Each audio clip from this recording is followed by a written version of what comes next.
lights have gone down. Oh, snap. All we can see is the... It's time. This is amazing. Okay, we are going live to the CCP Present presentation in tranquility. Thank you for coming, guys. Get excited. Thank you. Excited. Yeah. Ladies and gentlemen, this is the voice of God. On behalf of all deities, welcome to CCP Presents. Over the last few days, you've had a glimpse into the past and present of CCP.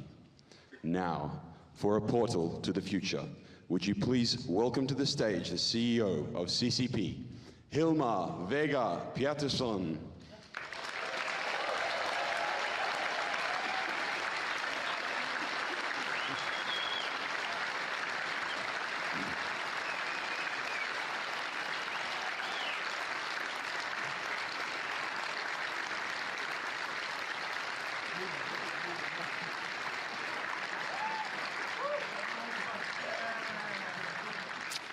So, welcome.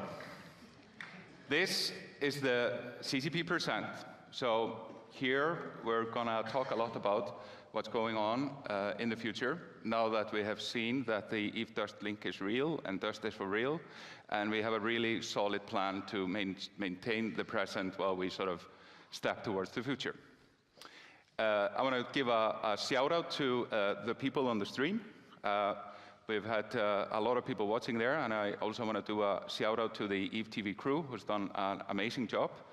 And I don't really understand how they can keep up, coming up with the endless dialogue that goes on between everything and managing the chaos that is going on. Here are some of the stream stats. Here we see the Dust keynote on top, and then the Eve keynote from yesterday. Here we see some of the gear that Oliver has put together. He sits outside in a massive truck to make all of this work. It's kind of amazing what it has risen to. So for those that are coming here for the first time, there's a lot of people in addition that are showing up for the CCP Present keynote. Then we have been running a sort of a keynote trio this conference. We started with a Dust keynote where we showed the Eve-Dust link for the first time on stage. And then yesterday we covered a lot what's happening sort of concretely in the year 2012. So now we talk about sort of more future stuff. We have here in the audience sort of basically all stakeholders that surround CCP. We have our employees here in the back. Cheer them.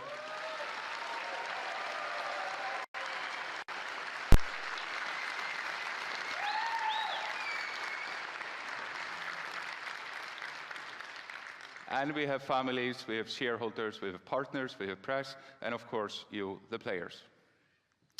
As we've been talking about sort of in every one of the three keynotes, is that CCP has gone through sort of several chapters on its journey to where we are today. And it's sort of interesting how it sort of divides into exactly 3 years for each one, where we go from the age of innocence, where we were sort of prepping to make EVE Online, where we were making EVE Online, which took 3 years, where we marched towards 200,000 when we reached in 2007. And then for the past 3 years, then we have really had a very rapid international expansion and opened up many projects. Now that we have really sort of regrouped around a more clear set of priorities and processes, then we're now entering into the phase where we're about to deliver the future. And it's kind of interesting to watch FanFest sort of go through these stages. This is a picture from the first FanFest. Here I'm giving my first keynote. As you see, it was a little less production then. This is actually all of CCP on stage back in 2004. And as you see, it's grown quite a bit. This is 2005. This is last year in the Laugardalshöll Sports Arena. And this is today.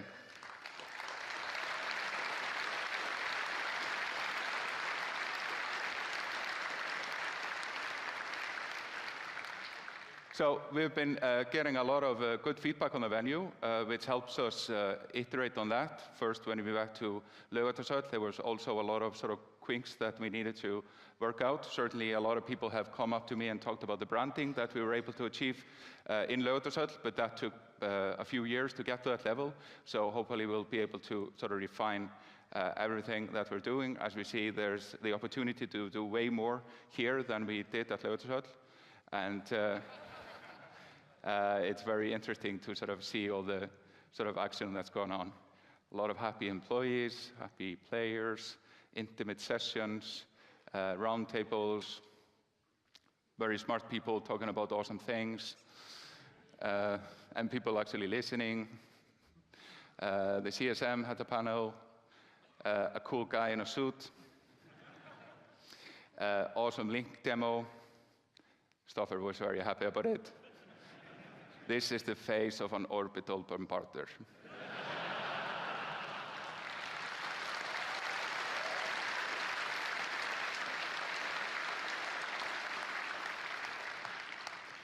I was thinking that maybe next year we could have his pants that he wore when he was there, and we could sell them as the orbital bombarder pants at the silent auction next year. Would you guys be interested in that? No. And then, of course, the awesome PvP room, where a lot of intensity has been bottled up. And it's been really amazing to see how you, the EVE players, have embraced Dust. Certainly, the goal was very much to make sure that you felt absolutely comfortable with Dust sort of entering the EVE universe and the EVE Dust link. But in addition, seeing the enthusiasm that people have here for the actual game has also been really sort of reassuring and encouraging for all of us, that both you accept Dust joining and also you're having a great time just playing the game, as can be seen from some of the sort of action. We had a phenomenal charity dinner on Thursday, which is something we absolutely must sort of continue to do. Was very interesting. I sat next to a guy who had just gotten his first EVE tattoo. It was all his forearm, really cool design with a Tengu EVE electric board and all that. And we did a bit of musical chairs, and the next table I sat on, there were two people there that quit playing EVE 3 years ago, but they still come to FanFest, which I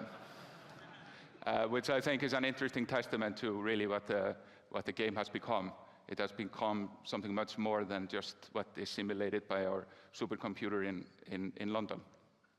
The venue, it's just a really good picture of it. Pub crawl. I ended up at the Öster Sony Sena party.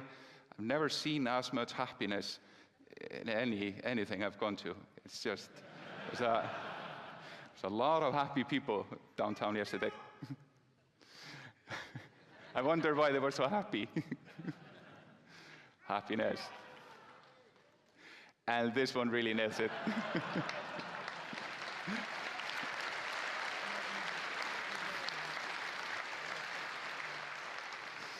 Yeah, this is Cameron Royale on his first FanFest with Royal style. Here's sort of update on all the sort of charity which we have been doing here at the venue and at the FanFest. We have had the Get Well Gamers Foundation help us with that, and they are here for the second year. So it's been phenomenal to see what we have been able to sort of gather with all the activities, the poker, the silent auction, the dinner, and all that. We have a guy who bought actually the Dust gun, and he paid extra if he was going to accept it on stage. So we're going to do that now for charity. So, Peter.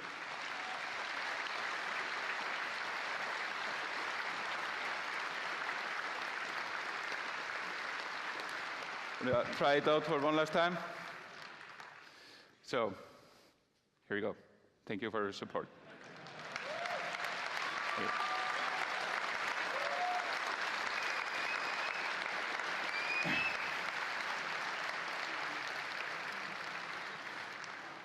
And the people often say that EVE players are not good people, but my experience is that EVE players are fantastic people because they get all the badness out of them into the game, and what's left is pure goodness, no matter the race, the creed.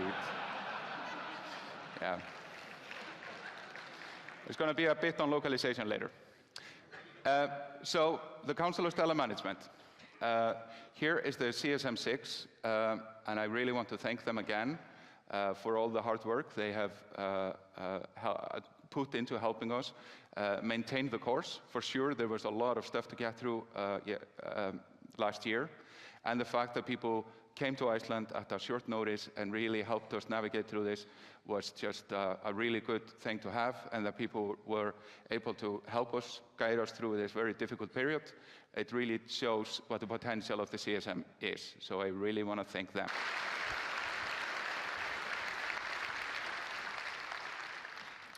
And here's the turnout.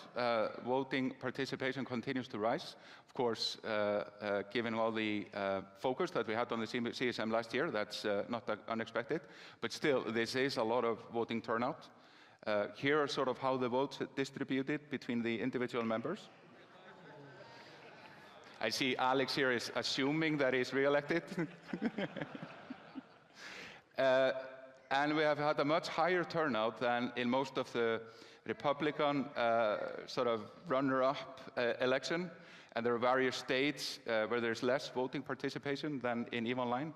So people seem to care more about their game politics than they do about their real-world politics, which is really interesting to see. And again, something that has really surprised and inspired us.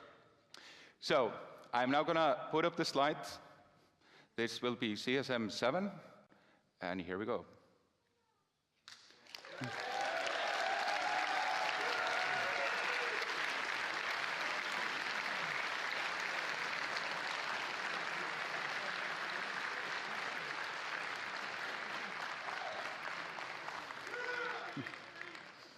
Yep. I hope we will have to do less of what was going on last year. I certainly think we've presented a plan where we will have some credible things in motion to make sure that we stay the course while we step towards the future. And I'm going to sort of start talking about the future by playing, again, Future Vision, because there are people here in the audience which might not have seen it. So I'm going to start. So if we dim the lights, and here we go.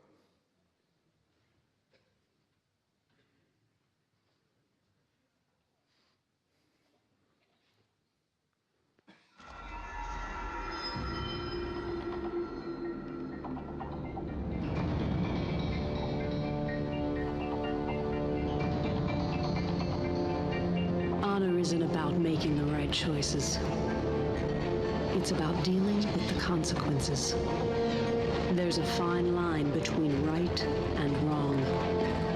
You'd better know which side of it you're on. This is Vanguard 6. We've reached the last checkpoint before the terminus. Can you take the ground station? Now down to close air, you promised. You'll have it. Now keep going and do what I'm paying you for. You just send that airstrike in the money. We'll take care of the rest. Next, make it cover. Move up! Move!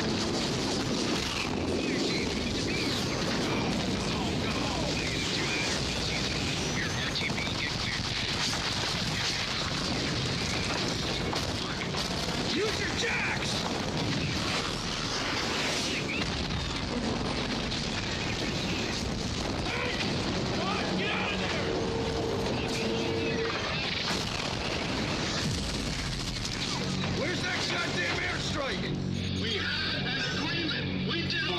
Aborted.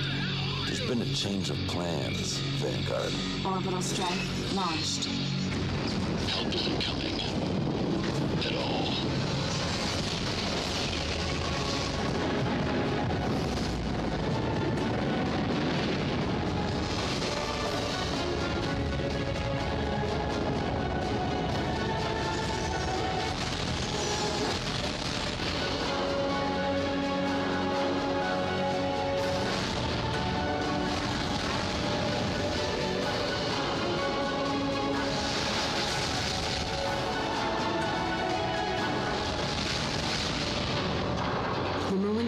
Your honor. That's when you learn the hard way. Your choice always comes back around.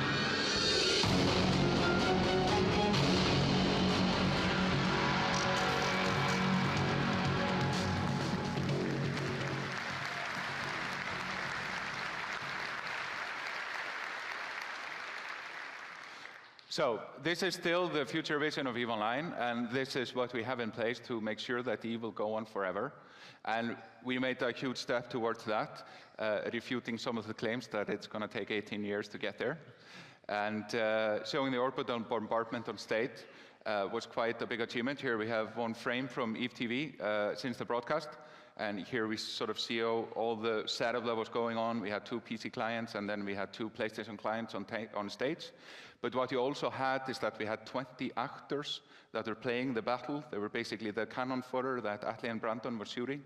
And you can just imagine the international logistics that are involved in getting 2 games to link together, up to 30 people playing basically virtual theater here on stage to pull off showing the link in action. Then I just really want to give a big round of applause to the international team of awesomes that put this together. There's so many people. There are hundreds of people which have worked across many time zones and making waking hours to make this happen. Please give them an applause.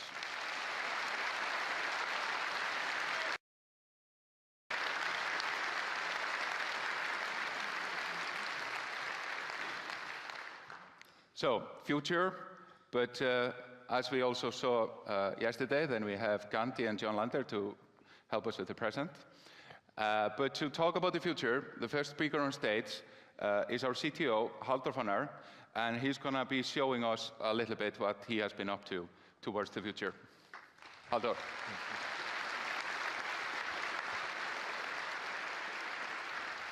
Thank you. Finally get to stand on this stage. I've been dreaming about this for a long time, and now I get to abuse my power. So just bear with me for a moment while I abuse it. So I want to get a few technical things kind of squared away first.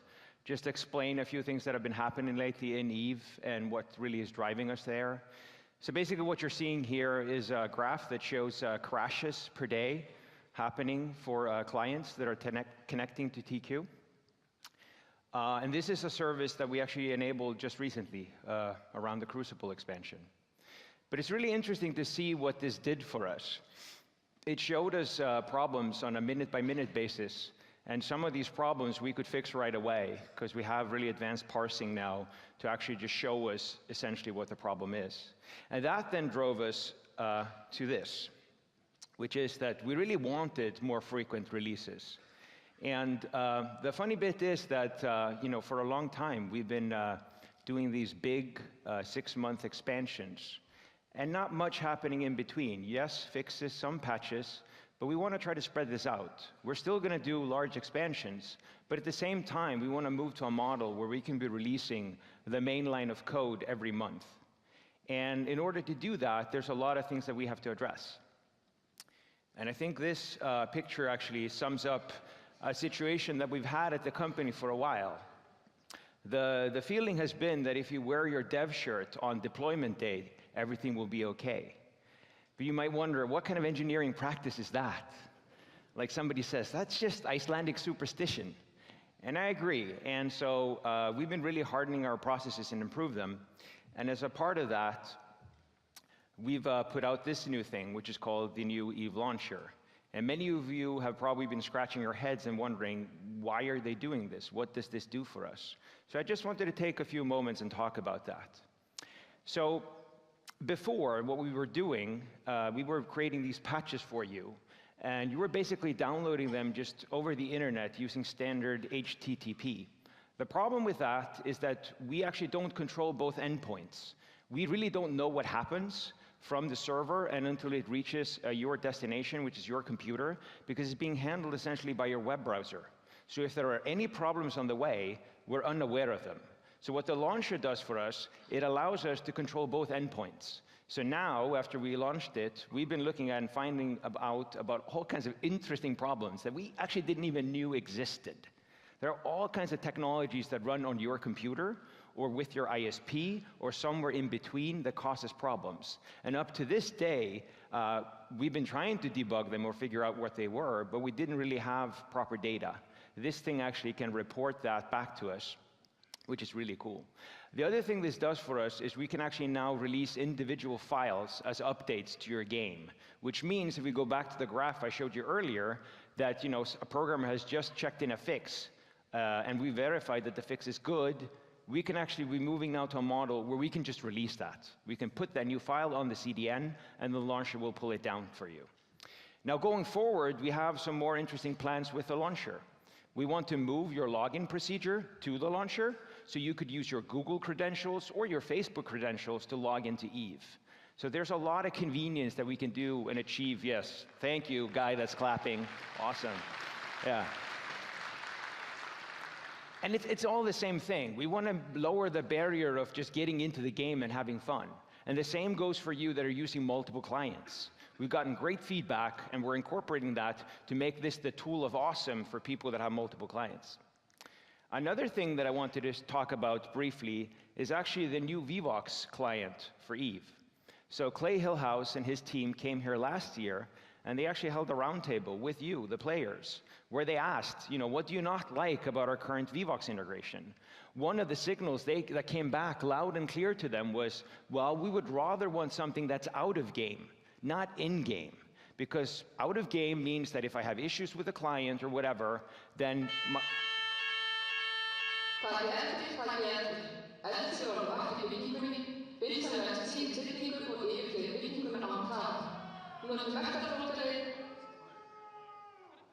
yeah, that was the fire alarm, so I translate.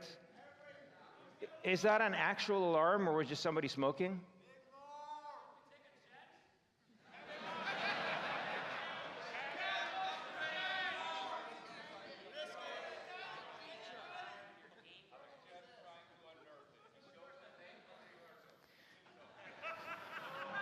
Hilmar, back in your box.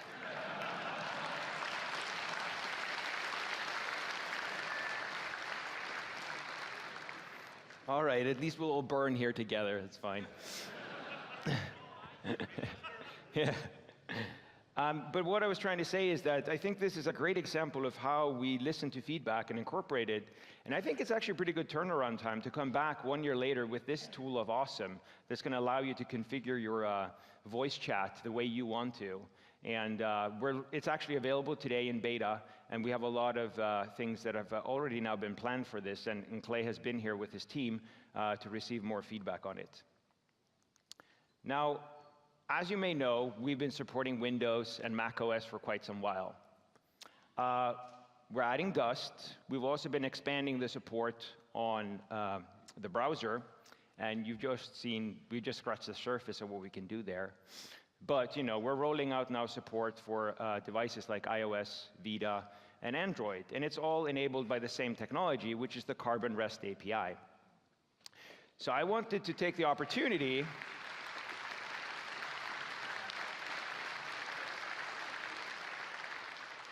Exactly, you applauded a little too soon. We need to rehearse this better next time.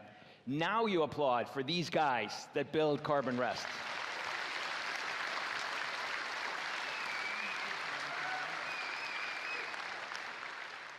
And the name that you need to remember now is Team Cobra Kai. This is actually their name. That's their team name. I know, sweep the leg and all that. I don't know. I told them it's a crazy name, but they like it. So if you meet team members from Cobra Kai, give them a hug.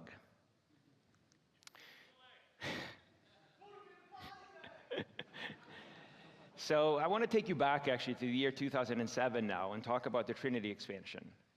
In the Trinity expansion, we basically took you from what we thought was a pretty cool thing when we released it in 2003 on the left there, to the model on the right, where we've added all kinds of new graphical effects that were then possible with latest hardware.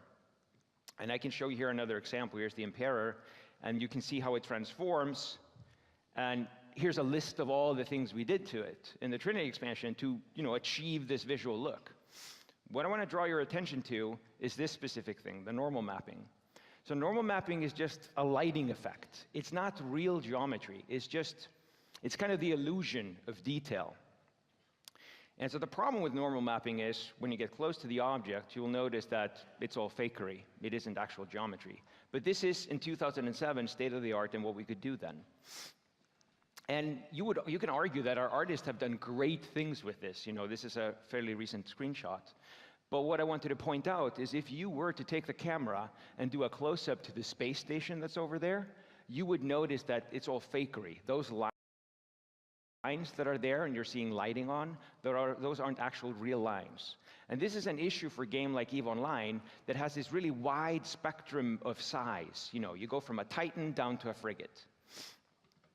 So, fast forward to the year now, 2012, and we have direct triangles, generate actual detail. And this is now made possible by some of the latest hardware. Now, the fact that you can do something doesn't necessarily mean that you should do it. So we partnered with NVIDIA to actually create a demo for you where we're going to show you what is possible with this technology. So to talk about that, I'm going to invite on stage Tony Tomasi, Senior VP at NVIDIA.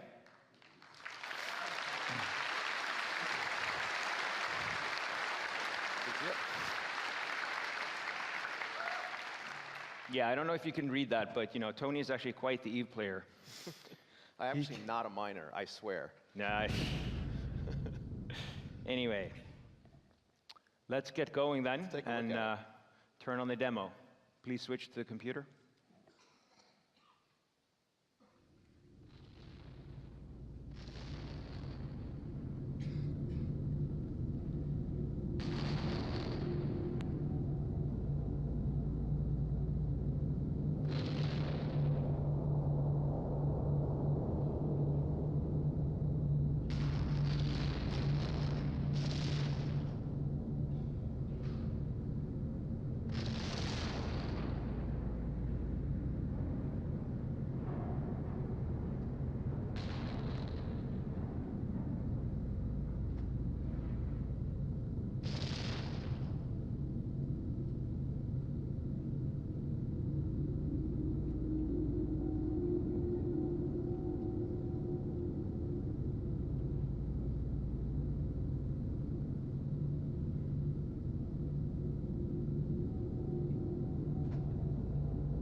Yeah, so what you're seeing here is essentially the Sancha ship, which is something that we're particularly proud of, and it turns out lends itself really well to the technology that we're about to demonstrate here. Right. And so, Tony, you probably want to talk a little bit about how this works. Sure. So what we did is we took the base assets, the geometry and the normal maps and the textures, and then we used a technology called tessellation, which Haldor mentioned, which can actually generate geometry from the base mesh, but it was never actually there in the first place, and it does that procedurally in the hardware. And it generates details that can receive light and cast shadow, which the normal mapping, which Haldor mentioned, can't do, because that's just a flat surface. Yep. And so as you can see here, if we turn off the tessellation and you look at, say, the silhouette edge against the nebula, that's what that carrier looked like before we went to work. Yeah. Right? Now, So, yeah, this is what it looks like current, I mean, as you saw it there when we switch it off, this is what it looks like today. And then we switch back on the tessellation, pay attention to the fin where the cursor is, you can see all this detail being generated. So this detail was already there in the normal map, but there was no way for us to generate the actual real geometrical detail, but now we can. right, and then give you maybe a little sense of scale for what's going on here. Yeah. Let's go ahead and turn the wireframe on. Yeah. These are the triangles, the individual triangles that make up the geometry that is composing the Sancha ship here. Yeah. But if we turn the tessellation on and we let the hardware generate the detail, it's a little bit different. Yeah. In fact, Yeah, exactly. As you can see, you like that? Is that cool? Yeah. To give you a little flavor for that, there's 500 million triangles being generated every second. That's right, 500 million.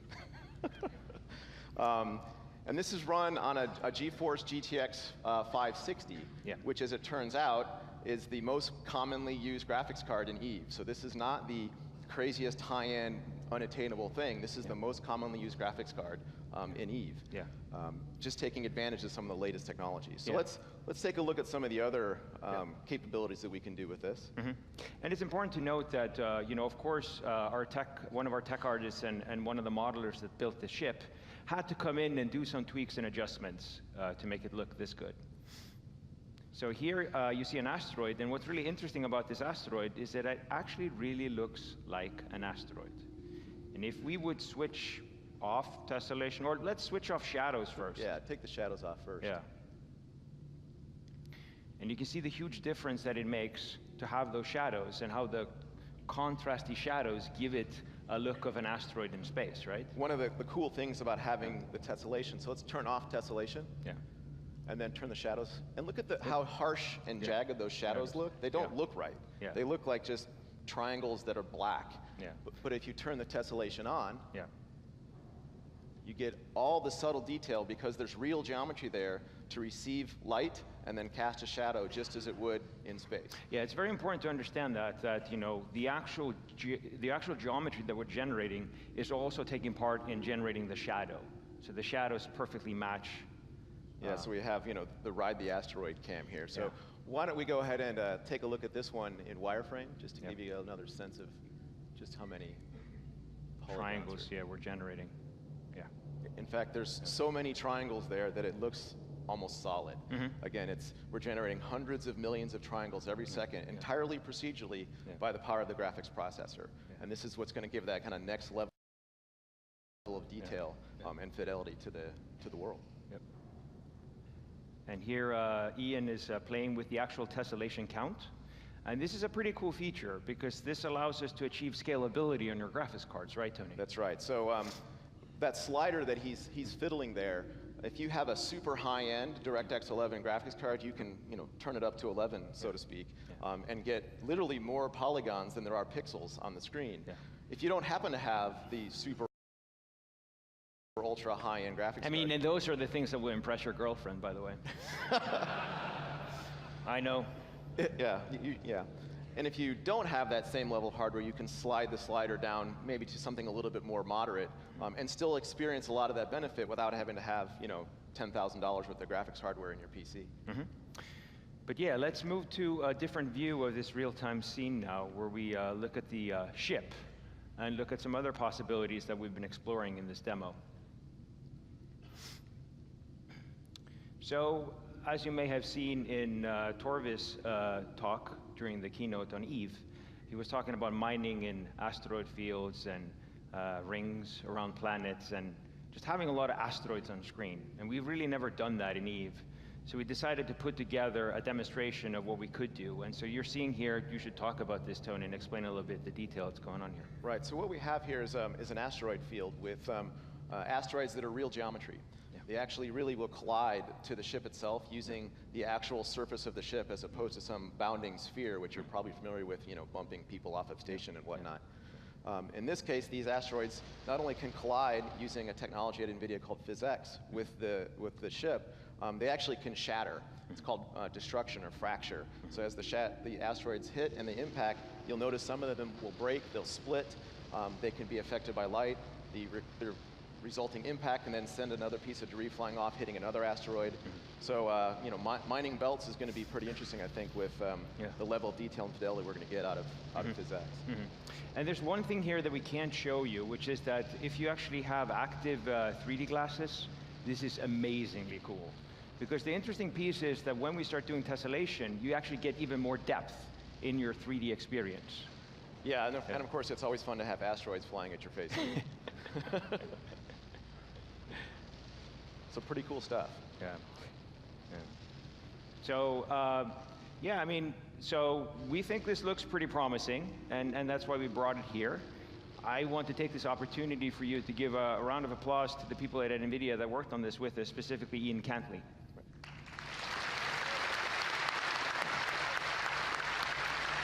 Get away, man.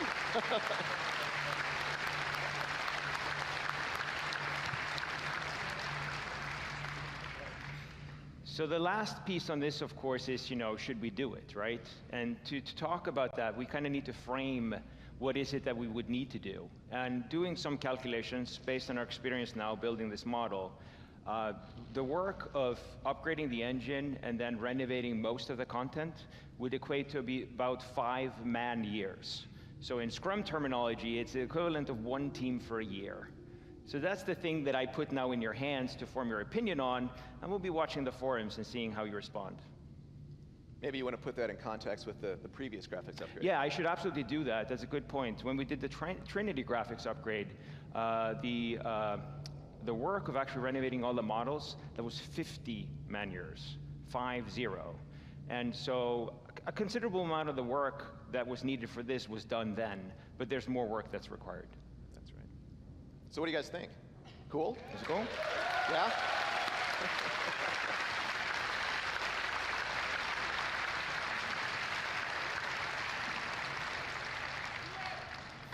All right.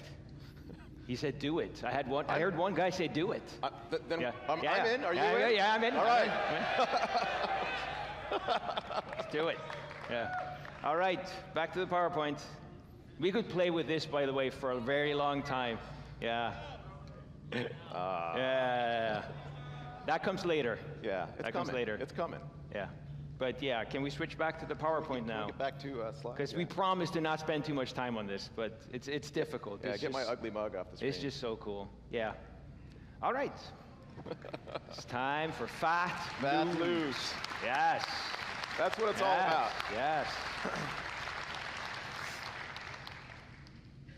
So there's some guys who killed some people. Yeah. And we award that And behavior. we reward that. So the PvP tournament winners are going to be getting a GTX 680 and a GeForce GTX 680. If you aren't aware of what that is, that's literally the latest, greatest thing that NVIDIA's engineered and released literally just a couple of days ago. So it's the highest end thing that currently exists literally on the planet from a graphics perspective, and each of them are going to be getting a GTX 680. And it's actually a very interesting card because it's extremely power efficient. So it's very silent and doesn't need its own power station. Yeah, which is pretty cool. Which in Iceland isn't really a problem, but No, I it hear isn't that for in us. other No, places in the world, you know, Yeah. electricity can be expensive. So we were just quickly going to butcher the names, right? Excellent. Yeah. We're just going to go by first First name, names. right? First names. So it's, in the PvP tournament winners, Matti Maempa and Nico Taipanainen, and then you're going to do the Russian. And I know that's Yuri, and I'm not even and going to something, try. right? And then we have the first place losers, the tournament runners-up.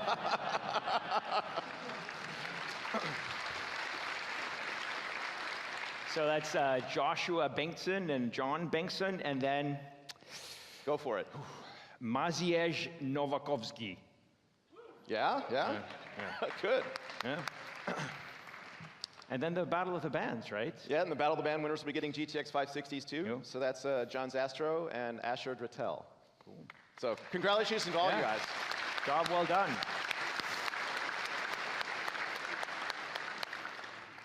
So now I want to talk about a very interesting thing. So for FanFest now, we offered you the possibility of buying your ticket to FanFest for Plex.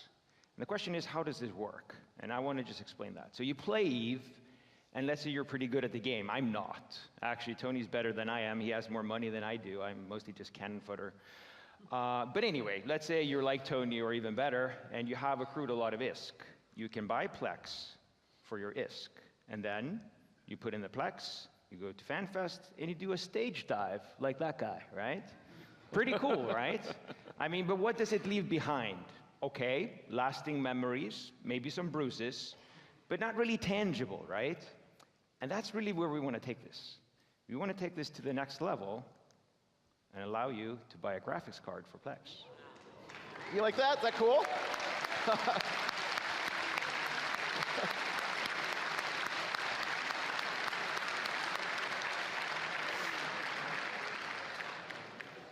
So again, since we did this cool demo, it's on a GTX 560. Yeah. It's the most commonly and popularly used card in Eve. We thought we'd put together a deal where we could let you buy a GTX 560, which is a DirectX 11 high-end graphics card with Plex. Yeah.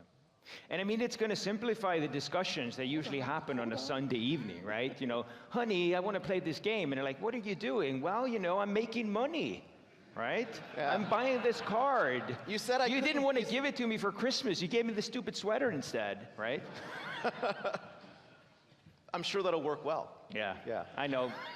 Yeah. Might need some massaging. So the price, of course, is a question, you know, and it's going to be $19.99 plex. No, just kidding. That doesn't make any sense. Of course, it has the whole fraction, you know. So 20 plex. 20 plex. That's the price.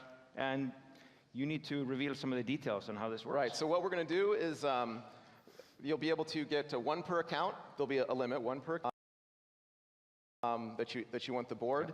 Yep. The plex will be deducted from your account, and the board will be shipped directly to your home. Yeah, and shipping is included.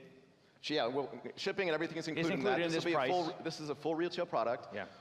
And there's I think the limit's going to be 100 the first go around here. Yes, 100 boards, and somebody asked me, well, why is it 100? Why? But you can do the math pretty quickly, right? 100 boards means 2,000 plex for Tony to right. fuel his monocle addiction. You know.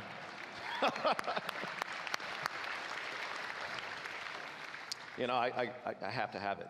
Yeah, a lot.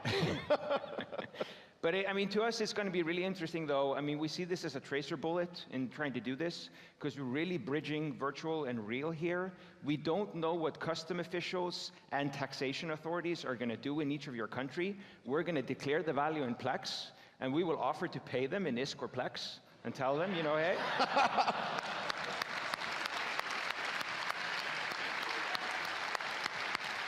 Eve is real. Yeah, Eve is real, and I mean, I offer, please do this. We just want to see what happens.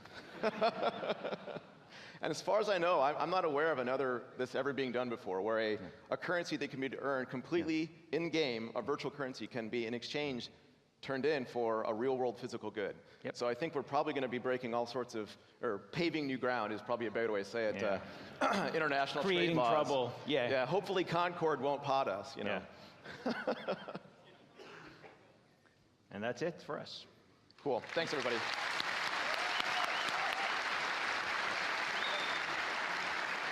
Hey, guys.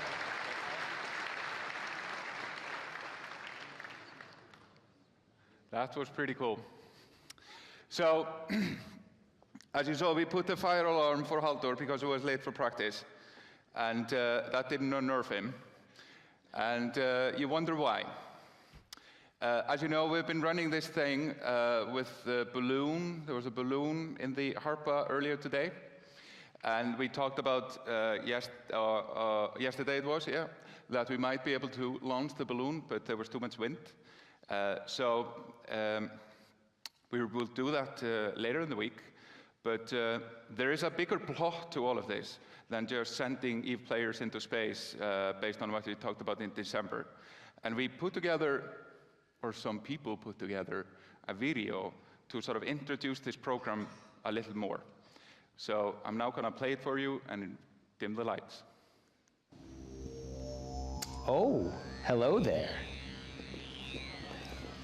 And welcome to CCP Mission Control. Man has always dreamed to float among the stars in the everlasting, ever-growing cosmos.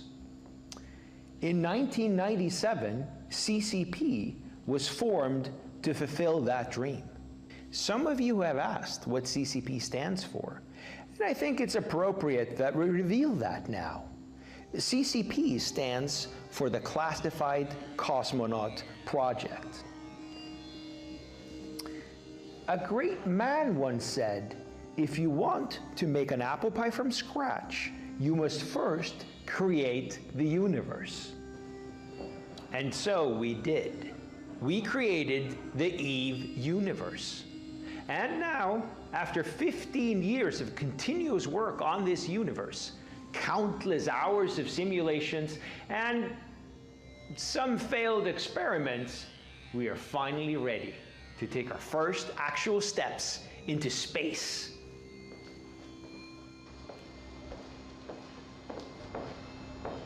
Keeping the cosmonaut project classified has required us to implement layer upon layer of deception. Things may not be always what they appear to be. It has taken us many years to fund and build out this advanced facility. And throughout these years, we've assembled a crack team of scientists driven by a seemingly limitless ambition to fulfill our vision.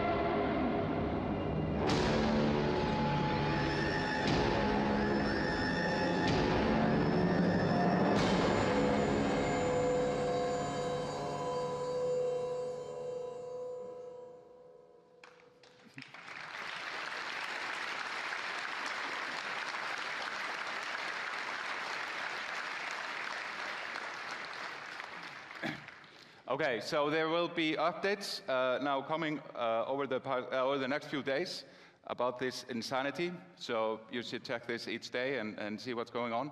We'll be doing live updates as we progress on this program of Haldors. I wonder how many sprint years it takes to make all the DirectX 11 stuff if it's not acting, pretending to be Carl Sagan. Now, of course, this is something we've gone quite good at, so this doesn't really eat into actual bug fixing time, as we know. Okay, so we announced now in January that we have a new chief marketing officer at CCP, and marketing is something that is going to be way more of an emphasis for CCP now that we're launching our second product. And certainly, we all know that more people should be playing EVE. We just need to tell them about it. And I wanted David to come here and introduce himself to all of you, because it's really important that we represent the game well, and it was really important that you guys know him. So I welcome on stage David Reed to give a bit of introduction of himself and talk a little bit about what we're planning.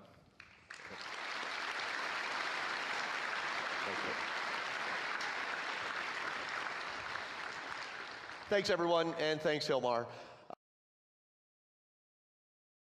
I am fairly new here at CCP. I think I'm in my 9th or 10th week at this point. I've had 3 trips to Reykjavik, a couple to Atlanta, 1 to Boston. I'm going to Shanghai next month. I am getting a world tour on behalf of CCP. And although I am new to the company, I have been following CCP, and I've been following you, the EVE community, for many years now, and thought it might be appropriate to give you a little bit of that background, because in the end, knowing what the rest of the universe thinks about you as a community and you at EVE as a product and CCP as a company is part of the roadmap to success here, we believe. So with that, my first story of the CCP journey I've been on it happens in 2006. We had just launched Xbox 360 at Microsoft, and I came across a really fascinating article in PC Gamer in which an online game that I really hadn't heard anything about from some crazy Icelandic company I'd never heard about had an event occur in the game that was really monumental to my mind. Number one, and for those who don't know, this is the documentation by PC Gamer of an event well known as the Heist, the Guiding Hand Social Club. Many of you lived this, I'm sure, and don't need the history lesson. But the things that resonated for me on this were really threefold. Number one, this was something that happened because of the players. This was not content that was written by designers in a game team somewhere. This was true emergent behavior that came out of an audience of gamers. The second thing that was interesting to me about this was we were able to look and understand exactly how much money, in terms of real-world currency, the virtual goods that were stolen in this heist were attributable to. It was a little over $18,000 US, and back in 2005, that's real money for virtual goods. This was pretty unheard of. And the third thing I found really amazing about this was that when there were people in the community who had an outcry about this, said, CCP, you have to do something about this. CCP's response was, well, we've looked. And nobody broke the rules of the game, nobody cheated, nobody broke the EULA. Life's hard sometimes, and I thought that was amazingly courageous to stay the course and let the sandbox go in the way that it had. This was a fascinating moment to me and really woke me up for what was going in online gaming. But I didn't get a chance to think much about it until about a year later in 2007. I had left Xbox. I had joined Turner Broadcasting to try and get more of a digital games background. And I got a call from a recruiter that I will never forget, where he said, hey, have you ever heard of this company, CCP? And of course I had. And he said, well, they did this acquisition, this company called White Wolf in Atlanta. Have you heard of them? And of course I had. As a tabletop gamer, I knew the World of Darkness franchise very well. And for me, it instantly connected. Imagine if you can do in the World of Darkness what people have been able to do in EVE Online. The politics, the economy, the Machiavellian struggles, the assassinations, the heists. This was pretty heady stuff and very exciting for me. I got to make a trip out here to Reykjavik as part of the interview process. Hilmar drove me halfway around the country to Akureyri, where we spent an evening in Rainier's vacation home. I have fuzzy memories of exactly what happened there with all the alcohol that was involved. But as it turned out, things didn't come together at that time, as sometimes they don't. And left on my own as a marketer in a wasteland of irrelevant video games, I roamed the earth, like the lone wanderer from Vault 101, searching for meaning in this video game universe. My first stop along the way there was with a company called NCSoft, tremendously successful company in Asia. Good portfolio of games there, and good portfolio of games in the West, as you probably know. With the exception of Guild Wars, very heavily rooted in subscription MMOs. And one of the things that was really happening there at NCSoft was the company was starting to see the change happening in Asia, where free-to-play games, microtransactions were starting to take hold. They were facing a lot of competition from the likes of Nexon and NHN and NeoWiz. And for a company that had basically been a public utility of many sorts in their home nation, where over 25% of the country had a Lineage account, this was some unknown stuff. Now, looking at the portfolio of titles NCSoft had, they all shared a certain curve. They have a launch, they swell their subscriber base, and over time they ultimately deteriorate to this asymptotic build of, there's a community there, but it's just not a very big game. And as a result of this, NCSoft decided that it was time for them to start exploring this free-to-play model, more search engines, social games, things like that, things that I had utterly no passion for as a gamer. And so I moved on to a company where I wanted to see the big bets continuing to be made in the deep-end AAA space of MMOs, and I joined Tryon Worlds in California in 2010. And when I got there, there was, again, no shortage of ambition here. Huge investments had been made to make a tremendous portfolio of MMOs. Not just RPGs, but real-time strategy games, a shooter in Defiance and things like that. But at the end of the day, the launch product that we had at the time, it was called Heroes of Talara, while it was solid, while it was pretty, it had tremendous graphics, there wasn't as much innovation there. And one of the things that really had to come to play was marketing. And so with that, we retooled a lot of what the company had been positioning itself as, and we came out with a campaign that I'm sure many of you saw. You may not have liked it, but if you were an MMORPG player playing a World of Warcraft or something like it, I'm pretty sure you couldn't ignore it. And that, in and of itself, made a tremendous amount of success happen for Tryon. Now, we had a great 2011, and CCP had a pretty interesting 2011, as many of you know and were part of. And as an outsider watching the company and having my discussions with Hilmar and the other execs over the years, there was something that stuck with me about how all this was happening. When the community was engaging with the development team and saying, we're not happy with what you're doing with our game. The game that we are building, the story we are telling, the business we are paying for, it was, again, a strong show of courage, I think, from this team to get out there and listen and admit mistakes and make some changes. But the thing that really was interesting to me about this was the subscriber curve grew again. The singular game in the universe that has grown every single year since its launch, 8 years in a row now, and I have had a chance to work on a bunch of MMOs, and none of them have ever done this, other than EVE Online. So, in all the irony of this, as Hilmar and I are having our last discussions and such, there's an interesting poll going on MMORPG about what game will be the game of the year, and of course, there were many people I worked with who were certain it was going to be Rift, and it was not. It was EVE Online. And for a company to go through the tumultuous year that it did,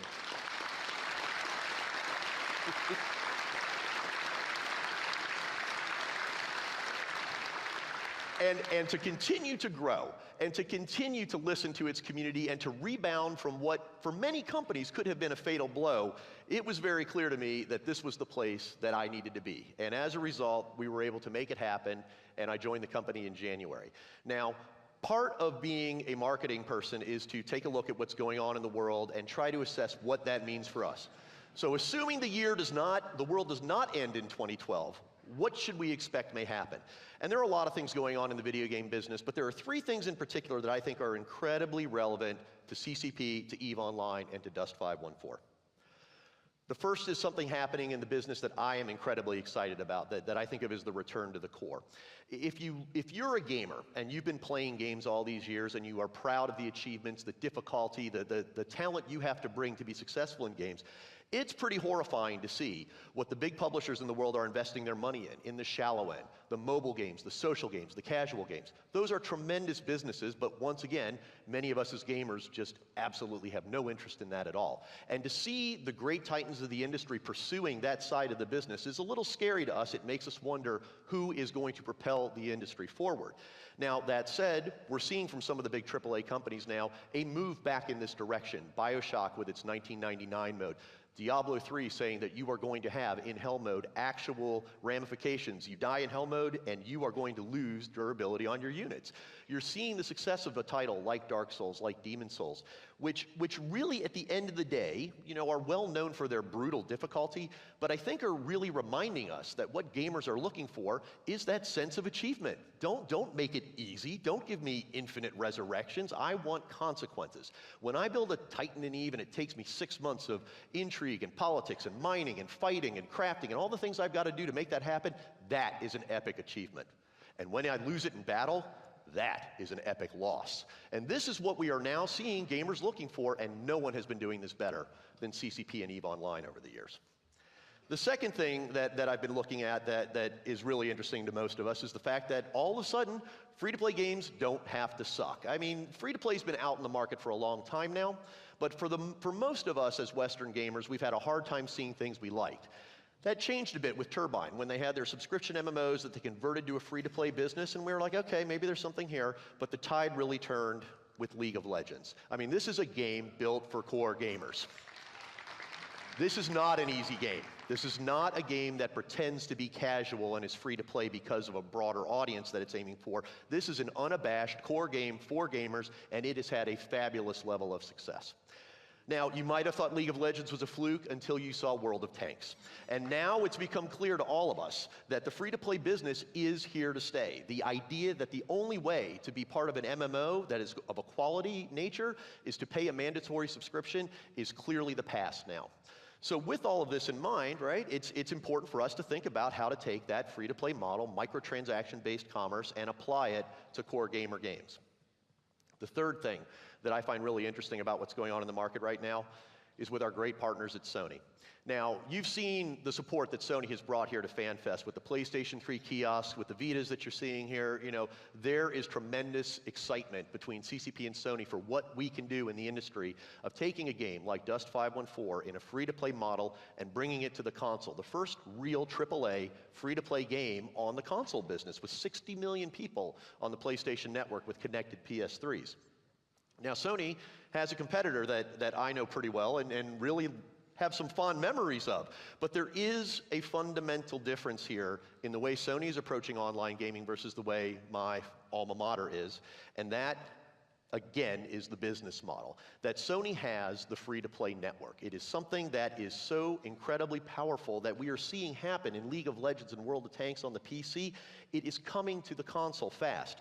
And now, with Sony's partnership, we are able to bring the free-to-play network a AAA first-person shooter that is also for free. This is a titanic moment in the industry. It's not just the change that we saw from the orbital bombardment hitting Dust 514 players on a planet. This is a change forever in how business is going to be done in this industry. And so with all of that in mind, right, when we think about what 2012 could be for us here at CCP, we have to think about how we proceed into the marketing laws and what we do. And so there's a few things here that I would say to you, we as a marketing organization are going to aspire to this year. The first are a couple things we're not going to try and do. And the first is that we don't need to try and make EVE something it isn't. EVE is hard. It is a hardcore game for real gamers. We don't need to make it soft. We don't need to make it easy. We don't need to apologize for the difficulty here. We don't need to change the business model. There is nothing in this business that has grown year over year over year the way EVE has. Marketing is not going to come to you and say, we need to change this business. We need to change this product in order to bring in new players.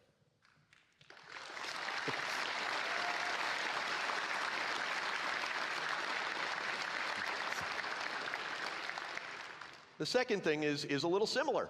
We're not going to come to this development team and say, we need new feature X. Feature X will bring more people into EVE Online. We need that development team building those Jesus features for you. For the people who've been keeping this story vibrant, who've been building this business for 8, 9 years now, that's where this development team is focusing its efforts. It's what you heard from John Lander, from Stouffer, from the rest of that team, and what you're going to continue to hear from this company, that EVE Online is focused its efforts, its development resources, primarily and almost exclusively on you, the existing player, and the stories you are telling. Now, with that in mind, there are a few things that we are going to do. The first, we are going to launch Dust as a AAA shooter. You are going to see Dust get a marketing campaign like nothing CCP has ever done before. This is a game that is targeted at the very person who's playing Call of Duty or Battlefield or Halo or something like that on the console, who has no idea what they are about to come into here. They have never, many of them will have never heard of CCP, will never have played EVE Online, and that's great, because they're going to jump into this first-person shooter, they're going to enjoy their moment-to-moment gameplay, and then they're going to find that contract that looks a little different from the ones the cute computer-run corporations are playing. They're going to realize there's another human being on there. This guy's on a PC MMORPG in another country, and the next thing you know, they're meeting in real life, they're coming to FanFest, and they're getting tattoos right here with you next year.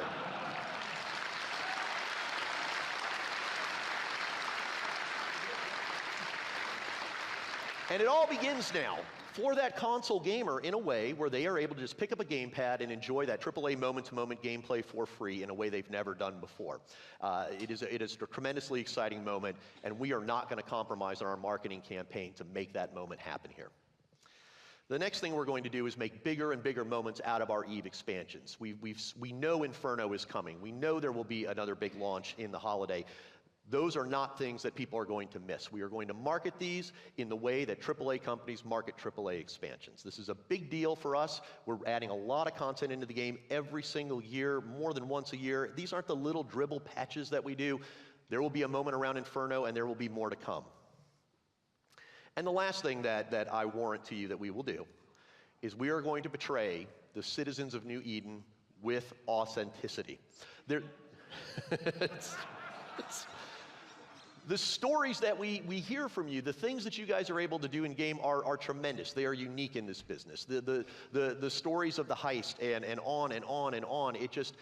It's not hard to market this, people. You guys are doing a great job. You give us ammunition, you give us things that we can take to the audience. And it just goes on and on from there.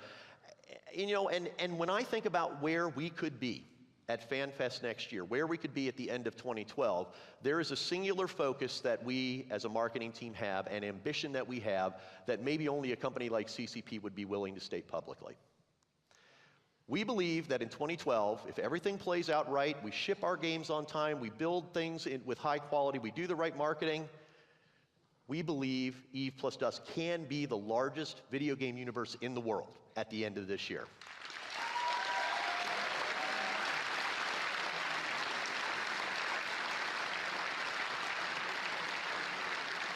And I got to tell you, at some level, you know, you think about the trends in the industry and things that are changing that could make that happen, and sometimes that's just being lucky and good and in the right place at the right time.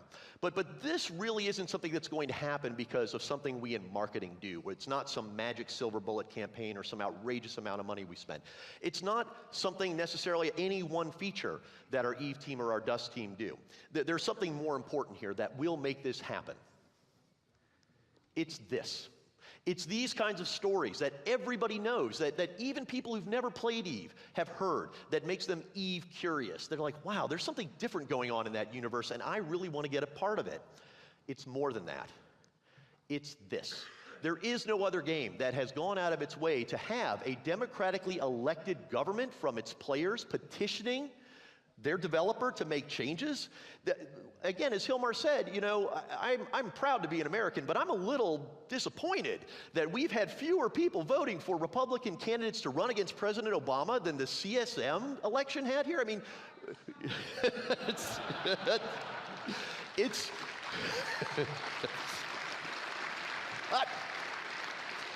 it is fascinating to me that we as a nation of EVE gamers are more passionate about our virtual government than some places in America seem to be about their real government. And this tells me a lot. We as a nation in EVE, we have chosen to be here. We didn't end up here by an accident of birth. This isn't something that somebody made us do or made us vote for. We have selected our role in this place, and we are actively involved in it in a way that many people in this world are not in their real lives. But it's more than this. Now let me say up front, this is not a pro-goon swarm piece of propaganda I'm trying to say here.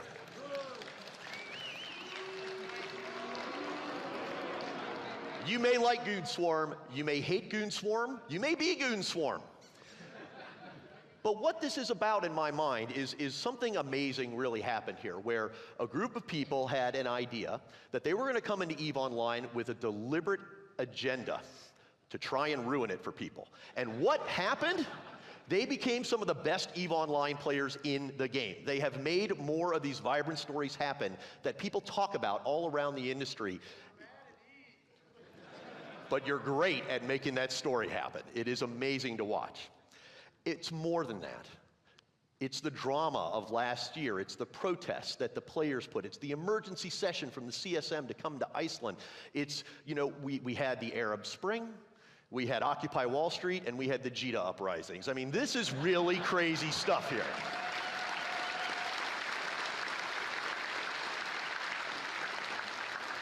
And so in the end, if EVE plus Dust is able to create the world's largest video game universe this year, if we're able to sit here at FanFest next year and look at everybody else and say we kicked your ass, it's because of you. It's because you guys have continued to tell these stories, to push this medium forward, to continue to help us propel the technology of gaming forward harder and faster than anybody else has had the guts to do, as they've all relied on sequels, as they've all retreated to the shallow end. This is a journey that you guys are driving, and I, as your marketing guy, am honored to be part of it. This has been a bit of an epic quest of my own here, talking to this company since 2007, and to be here on stage with you at FanFest on the cusp of launching Dust to keep EVE Online going. This is a great moment for me in my career, and I thank you for giving me that chance. Thanks very much.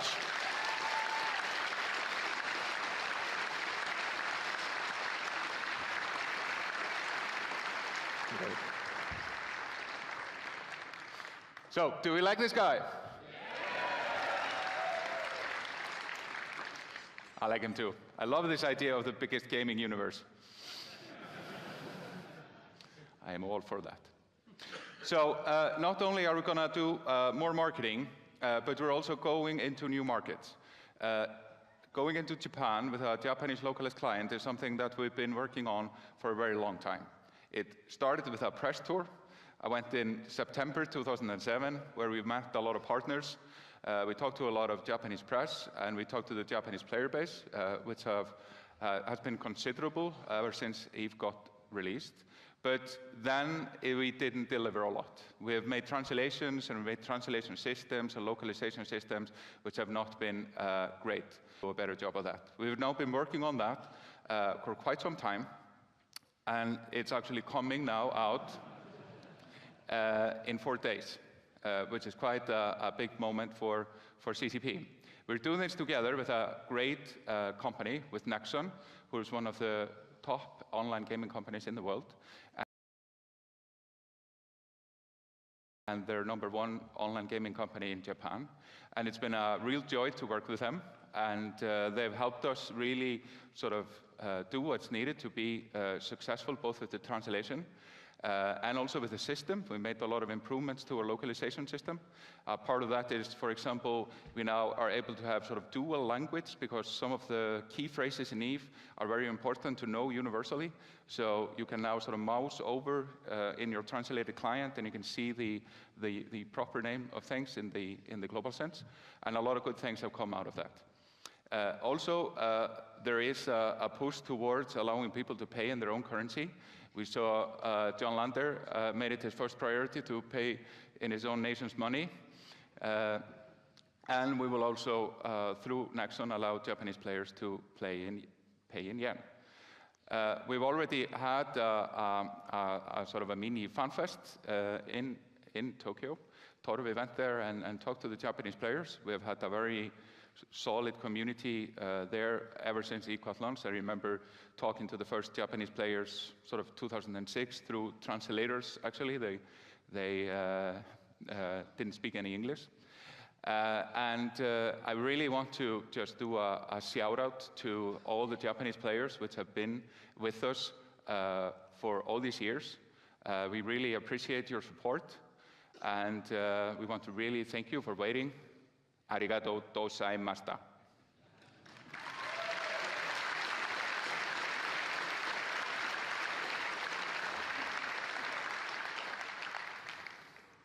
And I also want to ask you, both the players here in the audience and players on the stream, and also the Japanese players, we need your help to really make EVE big in Japan. Anything you can do to welcome Japanese players to your corp. If you speak Japanese, going on the help channel and helping the new Japanese players. If you have a Japanese friend, then sign them up through a buddy system. And the continued effort in translating some of the tutorials, which are available in English, which are amazing, that also will help tremendously. Here's some of the feedback. This is the trend since we released earlier in March, the first sort of beta of the translation, and we see a great pickup in usage of the translated version, which was not really used much before because it wasn't of good quality. And I also want to do a special shout out to the kick-ass team that made this happen. This has been a really big effort, touching everything at CCP to get this going. Out of this, we have a really robust system that allows us to go into other markets. So please give the Japanese drag team a huge applause.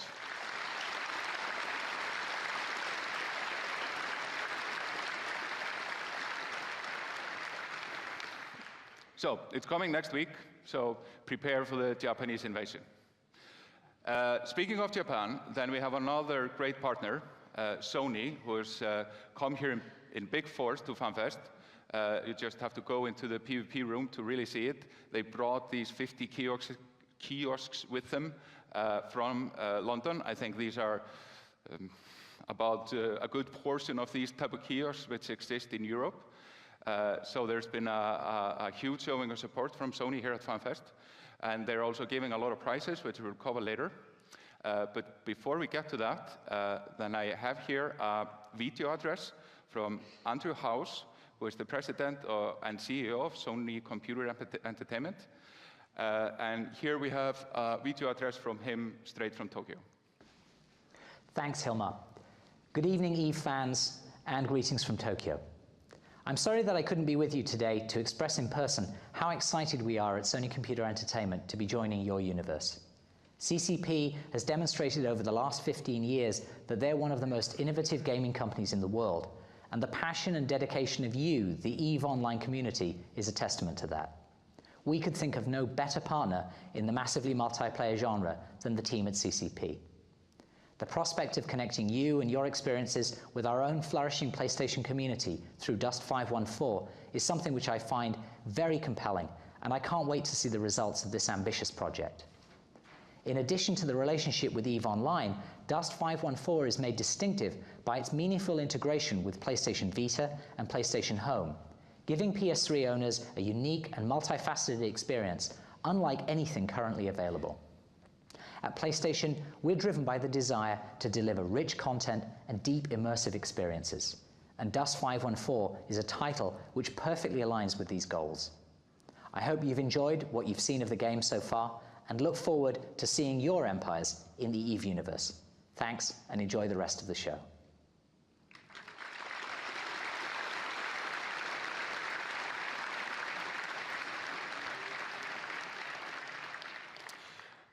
One of the things they brought, and is the surprise prize at the show for the best key ratio, are these crazy futuristic OLED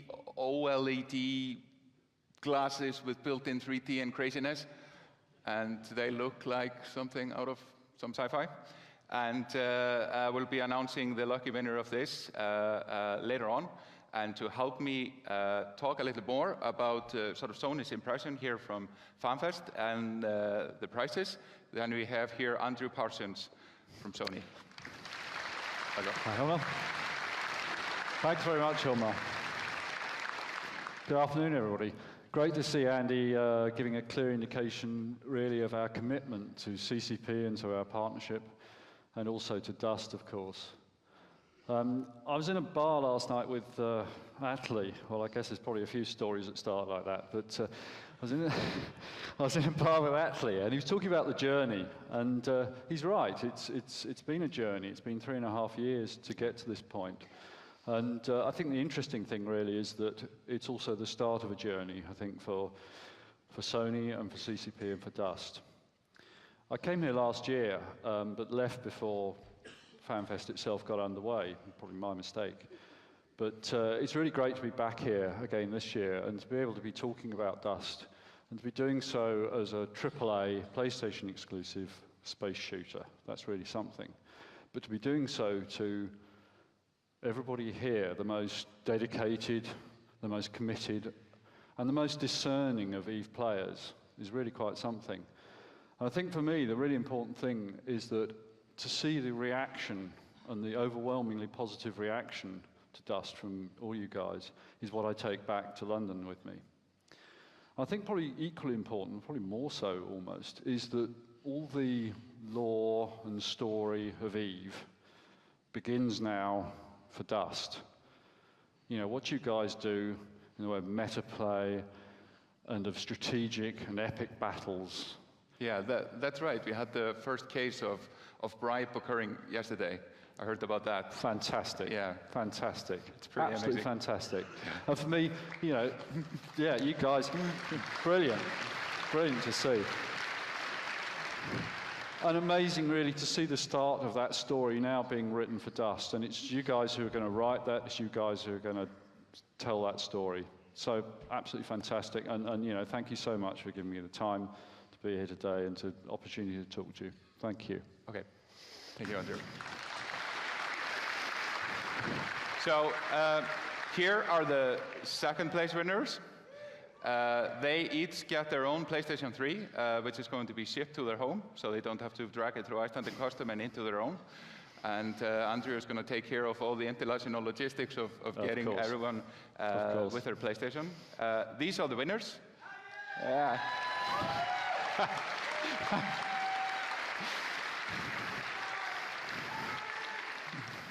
And they each get a PlayStation 3 and a PlayStation Vita, so they can have the full Dust experience.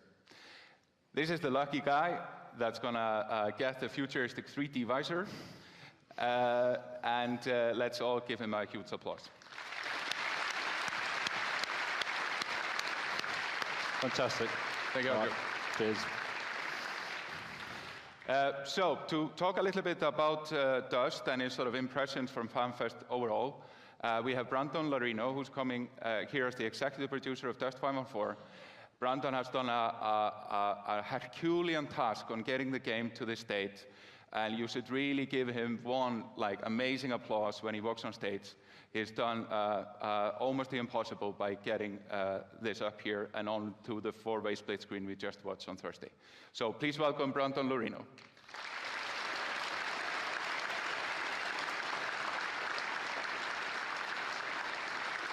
Hello. Hello. Hello. Hello. Hello. All right. Hi, everyone. Yeah, Hilmar wanted me to come out and just give a little bit of my impressions of my first FanFest. And, you know, I've been to a lot of conventions, been working in video games for a while. You know, I've been to E3, GDC, Gamescom, TGS, Comic-Con, PAX, CES. They're all great. I've had great times, gotten really drunk at all of them. It's good stuff, you know. But FanFest is truly special. I mean, I've never worked on a project where you have this kind of interaction with the community, and it's just unbelievable. You know, you guys have been doing this for almost 8 years now, and you've really established an amazing venue and format to have a dialogue together and really, you know, be involved in what we do, how we make this game. You know, and it's not just a one-way street from CCP. It's not just a convention where here we are, you know, giving these presentations. I mean, you guys have some presentations as well, the CSM, the Alliance, and you know, just had a great time, you know, meeting with the CSM. Shout out to CSM, that was awesome, you know, spending time with you guys. Yeah, give them a round of applause, yeah. CSM, that was really cool. And again, just a testament to, you know, what an amazing thing we have here. We're the only video game company in the world that has something like that. A council that consults with us and is involved in development. It's just incredible. You know, and meeting the Alliance leaders and spending time with them, getting drunk with them, and getting drunk with all of you. And spending time with all of you that came up and, you know, just gave your impressions and gave feedback. And we're just really passionate about what we're doing. And you know, it's just a chance to share and discuss things openly and in depth like nothing I've ever experienced on a project. And I really mean that. It's really incredible. So just give yourselves a round of applause for being involved in all this.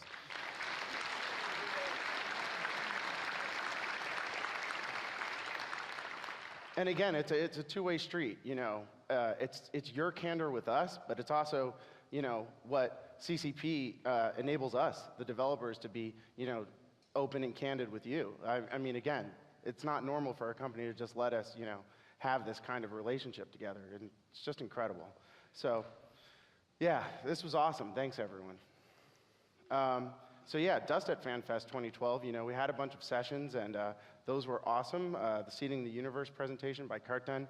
I just want to talk a little bit about some of the feedback that we got, which was great, you know. You know, we mentioned that we're gonna, you know, first be on temperate planets in the EVE universe, and you know, then, you know, as we said, we're taking sort of baby steps. We have these building blocks. We're gonna work on it with you, but right after the Seeding the Universe presentation, all of a sudden you guys are talking about, well, what about wormholes, you know? And I want to be on non-temperate planets. I want to be on hostile planets, you know? And talking about fixing planetary anomalies and what are we going to do about lava planets that are frozen over and things like that. And will gravity differ on different planets, and wanting zero-G encounters. So, you know, we're at a place now where you guys are just wanting more, and that was just awesome, you know? So, because again, we were coming in here pretty conservative, you know, and we should be, you know, we want to do things right with you all. But now the enthusiasm for some of these kind of features is really encouraging, and we're going to listen to you, so keep it coming. Roles on the battlefield, you know, the interest in electronic warfare and combined roles. The high interest in the granular details, of course, being EVE players, so really being able to dig into that with you all is, again, just incredible. And talking about the industrialist role and about how EVE players can, you know, manufacture items for Dust players manufacturing things, and all that kind of relationship between the two games was just super interesting, having that dialogue with you. Orbital warfare, of course, everyone wanted to know more details about the orbital strike that we showed. And yeah, you know, we did reveal, you know, that wasn't a Titan strike, right? And we have some exciting things in mind for that, and we discussed that with a lot of you and got a lot of great feedback on how that might play out. So, you know, again, we're really encouraged by all the feedback, and it's just awesome.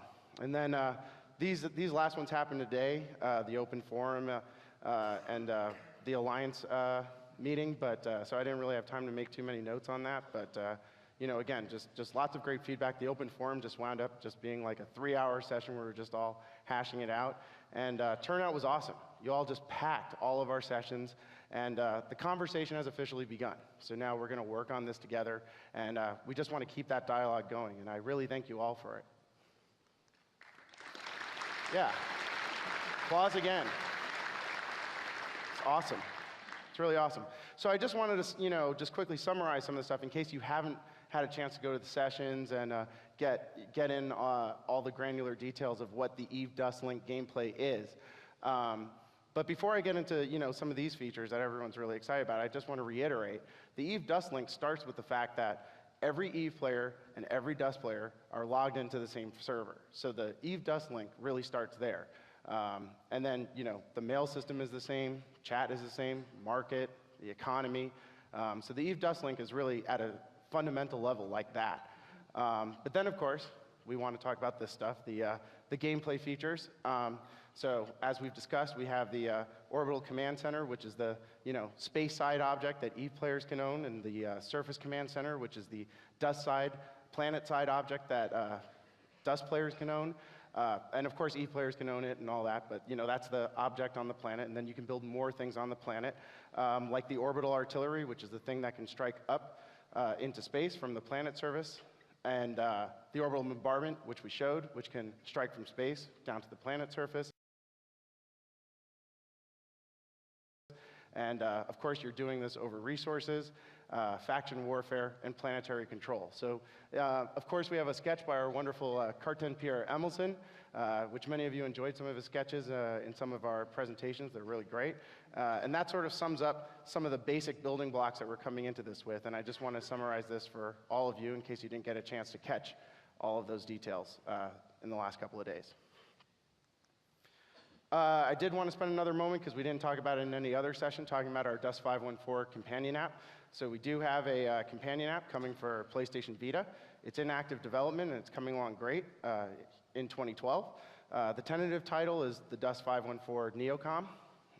It's not a full port, but Neocom obviously implies where we're going with it. It includes features like market, skills, mail, chat, fitting, star map. But we are, of course, evaluating bleeding edge features, the real-time Vita PS3 gameplay possibilities, and all the interesting places we can go with multi-boxing. So we're really taking multi-boxing to a new level, which is like a super hardcore, awesome thing to do. And then just to reiterate details about the beta, in case you didn't catch it before, we're currently in closed beta. FanFest attendees, or all of you, are going to get in April. And we'll have, of course, all of the tools that we commonly provide, be it social media, be it forums, for you to keep giving this feedback to us even when we're not here in person at FanFest, and I really implore you to please do so. It's incredible. We're going to have additional entry waves between April and June, and we're going to open up really big in June around E3. But again, we're taking our time to iterate and make it right. The Eve Dust gameplay will be rolled out in very close collaboration with you all, and again, I really thank you for your participation in this process. So again, thanks for your feedback, and keep in touch. That's my Twitter name over there. But, of course, would you like one more thing? Yeah. Oh, okay. Well, yeah, the feedback was so great. I really just wanted to speak to some of those questions that came up earlier.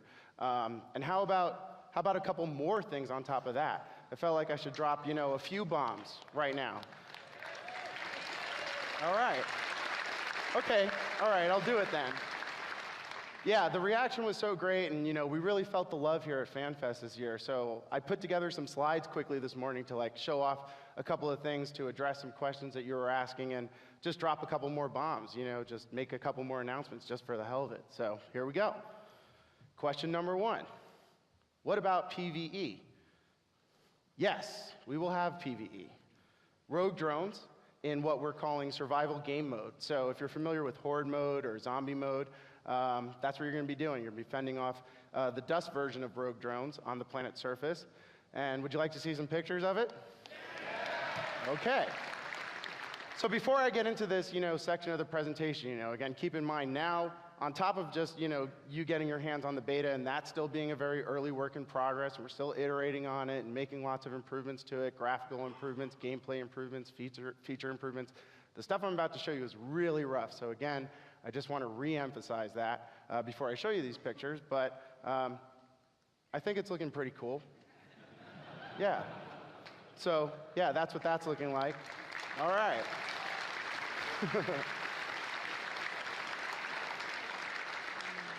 So yeah, you get a sense of the scale there, and you can see we've got different kinds of drones going on, and yeah, it's going to be awesome. So you'll be holding down outposts and fending off drones and doing PvE stuff. That's just one example of the PvE experience that we have for you in Dust, and that's coming 2012, by the way. Another little announcement there, so yeah. All right, Question number 2. What about competitive gaming and esports? So this was a really interesting question that came up. You know, a lot of you had observed, and we've been observing it as well, that the esports is not really, you know, well facilitated in shooters these days, and we agree. And we have some pretty awesome ideas around it, and I've been kind of cagey about it over the last couple of days, so I just decided to, you know, announce something about it. So yes, we will have specific competitive gaming features with an expansion in early 13, and it's gladiator arenas. So take a moment to contemplate this possibility. We're talking about gladiator arenas in the EVE universe. So this allows us to support game modes like capture the flag and solo deathmatch and custom matches. And it includes betting and viewing matches in EVE and Dust. Yeah.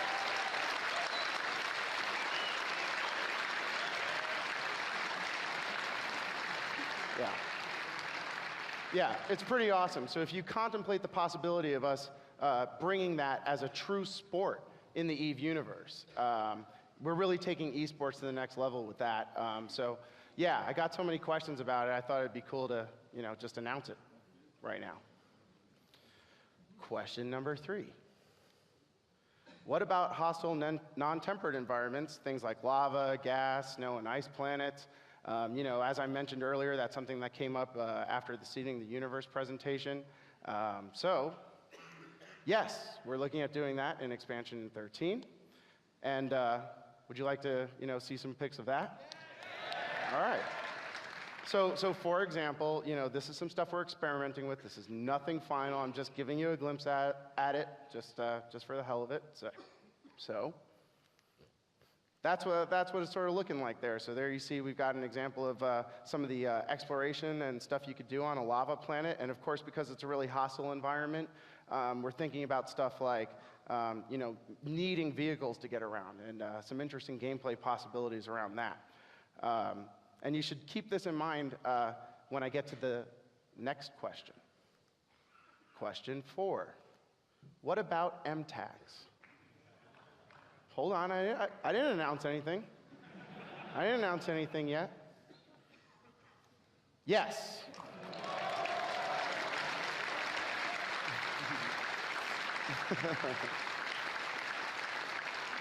So yeah, that question came up a lot, and I just want to let you know we definitely plan on having them in Dust, and of course, there's lots of gameplay possibilities that come along with that, and that's coming with an expansion in 13.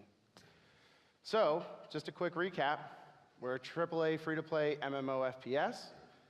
You play in the persistent single-shard EVE universe in real time with EVE Online users on PC and Mac. And we're launching exclusively on PlayStation 3 in 2012. Thanks, everyone.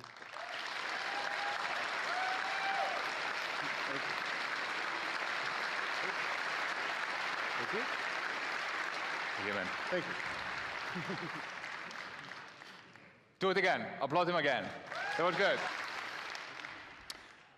Okay, so now we're going to have John Lander back, and he's going to both recap a bit what was going on Friday, and also to extend it a little bit and open it up. So please welcome on stage Mr. the Present, John Lander.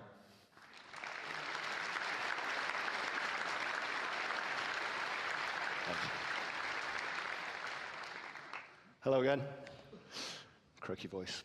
How was last night? Good? I hope you had a lot of fun. I had a lot of fun. I know a certain CCP senior producer's been showing a video of me showing my moves on the dance floor. Thank you, Chris McDonough. But as I did with Hilmar yesterday, I can find bad pictures of anybody, so my revenge will come one day. I may save it for next year. It was actually a really good experience for me, just actually getting a chance to speak one-to-one with an awful lot of you yesterday. Just got an awful lot of feedback on things that have happened, things that we're planning, and a lot of that feedback was sort of based on the EVE keynote. So I kind of tore up what I was going to say here and kind of rewrote things to answer the questions that people were asking me yesterday. So this is a little recap and just sort of emphasizing a few points that people really wanted me to make. So one guy came up to me in Uster, bought me a beer, and said, "You cannot tell us enough that the core game is what's important to you right now." So I'm going to say it again. Eve has got this infernal, or some people call it the perpetual machine, of harvesting resources, building things with that, and then blowing them up. And then that cycle's starting all again. And that really is the core of what our game is. So that is what we're going to be focusing on. That is what we're actually going to be working on as we go forward.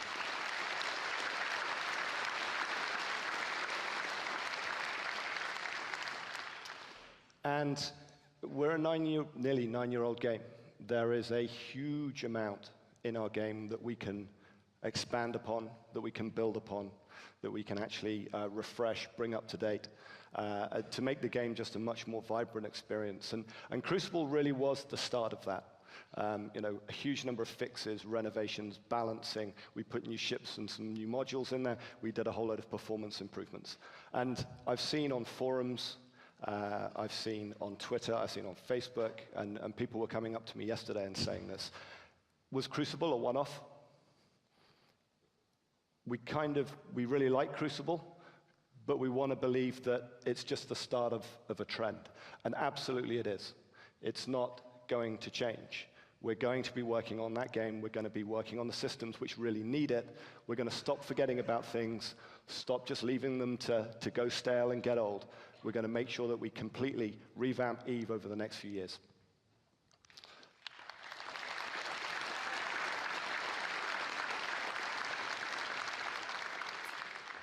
And the next one really was, please listen to us. Please keep the communication open. Crucible was a really great step forward. The amount of interaction between the developers, between you, the players, really started ratcheting up from what had been a pretty low point. And there are a huge number of different venues open for us. So I've been in a couple of the round tables where I've heard things which actually really surprised me. People who were telling me that they really wanted to have the ability to customize their characters, even though nobody else could see them. They just wanted the ability to really have that individuality. And we had a really good discussion about balancing the relative merits of that. Sitting down with the UK players. These roundtables, these Q&A sessions, these quiet meetings in bars are a great way for us to find out the many, many varied views.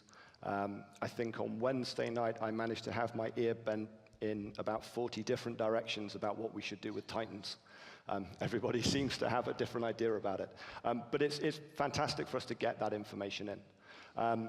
We look at the forums a lot to see what you guys are saying. We've got a number of tools. There's a great tool just down in the bottom left there, which is called Clara, where we can put certain search terms in and we can see how those are being referenced on the forums. Are they in a positive light? Are they in a negative light?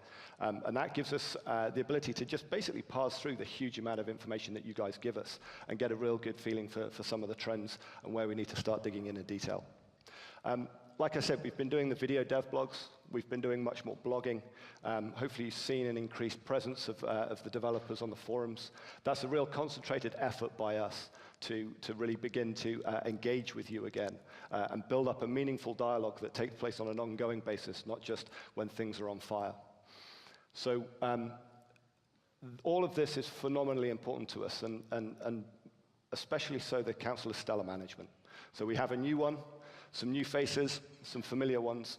I'm looking forward to really building up that relationship, that really good working relationship that we have with the CSM, to act as that set of go-betweens between the community and us.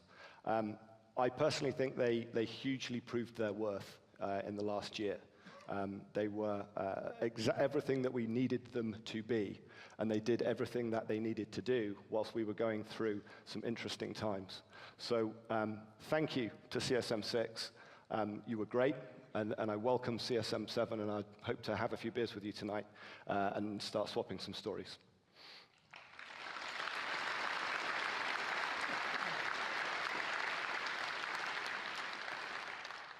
And then the other thing really was around take some time to make the fundamentals of just what you're giving to us better. Get the stability better. Get the frame rate better. get the way you deploy better, make sure that you guys can continue to develop at an increasing rate. That takes effort. We haven't always put it in to ourselves. We're going to do a bit more of that in 2012 so that we're actually able to push out a significantly better quality product to you faster and more often. We need to make sure that the engine room of Eve, the technology that we're doing, the way that we're getting the game to you is as good as we possibly can. That takes some effort, but it's effort that we're fully committed to putting in. Another question that came up last night was around the escalation to Inferno, April 24th release, and Inferno on May 22nd. And it was really, can you give us like just what exactly is going to be in each of these releases? So development schedules are subject to change. I had to go through a number of the product owners yesterday evening just to work out which bits we were confident of putting up here to set your expectations. But the escalation to Inferno, the precursor patch, we're going to be iterating on incursions. There's going to be a load of work going into that. We're looking at iterating on rogue drones. We're looking at how those affect certain regions. We're looking at how they affect the markets. We're looking at how they affect various mini professions. We're going to be doing an iteration on those. And as you've seen in a number of presentations, and Guillaume, CCP Present, has done a great job, I think, in just outlining what our strategy is for balancing ships. We're going to have some ship balancing in escalation. The real tiny atomic details of this will be coming out in dev blogs over the next few days and weeks.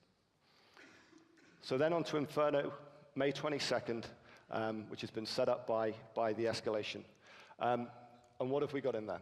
So we have the new war declaration system and mercenary marketplace. Soundwave was telling you a bit about this yesterday. Those, for me, take Eve back to its roots. These are not gameplay systems that say, do A, do B, do C, and do D, and then push button, get bacon. It's not that kind of hold your hand and lead you down the garden path. This is a framework, this is a set of tools, which I know you guys will exploit and abuse to its fullest. But only you will be able to find those things out. This is about giving you the sandbox again. This is pouring a bit more sand into the box and letting you guys make the stories that need to be told. We're going to completely mix up how people fit their ships. Right now, you look at a ship hull, there's a cookie cutter setup for it. We're going to introduce a ton of new modules over the coming months. They are going to change things. They're going to enable new tactics. They're going to be giving you better advantages. They're going to give you different ways to fit your ships for different roles. And I think it's going to lead to some fantastic EFTing, some great theory crafting. With the Alliance tournament coming up, it's going to be incredibly interesting to see how those new modules actually really just shake up fleet compositions in Eve. We've got factional warfare. So I know that there's been roundtables and presentations on the plans that we have for factional warfare. I think it's incredibly important for us to continue to go back to some of these older systems which have been left behind and inject a bit of the here and now into them. And I think setting these up for when Dust comes online so that there is interaction in the things, unified inventory, missile effects, so the missiles you saw in the trailer yesterday have had a complete rework. We'll have new effects around the modules. We've got all of the launches which are coming online in Inferno.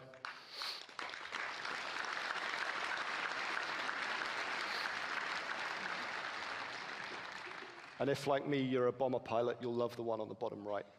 It looks absolutely awesome when you're dropping bombs on people. What other things have we got? So the V3 momentum's continuing. Someone was really concerned that Minmatar were being left behind. No, they're not. So we'll have V3'd all of the races. We've got additional sleeve tattoos. We've got additional character customization options. We're continuing to work on that.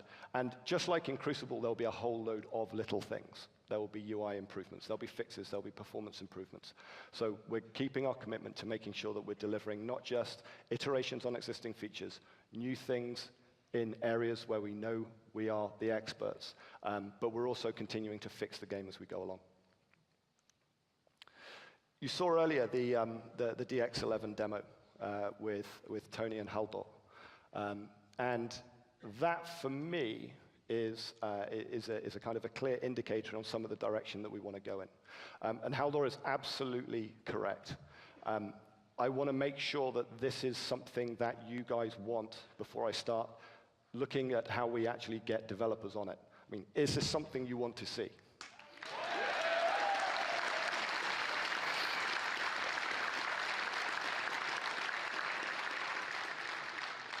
Not sure, really? Okay, that's a good indicator. We'll be posting up on the forums, and we'll see what the response is like there as well. But it's important that we actually work on these new longer-term projects, knowing that they're actually something that will benefit you guys, something that you want. So that's a good indicator, especially when you also think about some of the other things that Soundwave said yesterday about ring mining. You saw asteroids bouncing into ships. You saw asteroids fracturing. Just having those kind of game systems when we also have things like moon mining, ring mining in place, will just be, I think it enables us to develop the immersiveness of our world, and it will actually make it something which is truly revolutionary and something which everybody will really want to get involved in. Avatar, the development on these is continuing on a really slow burn. We've got a great team who are looking at what the options are on this for us. We are going to make sure that we find the right thing to do with this and then find the right plan to do it so that we're actually able to really build upon the foundations that we put in place. There will be one key difference, though. We will find a way to be able to build an Avatar game without detracting from the core game of Eve. We'll still do that. If we want to do these other projects, they need to be in addition to, not instead of. And so when we know the exact direction we want to go with avatars, we'll be able to do that without compromising the rest of the game.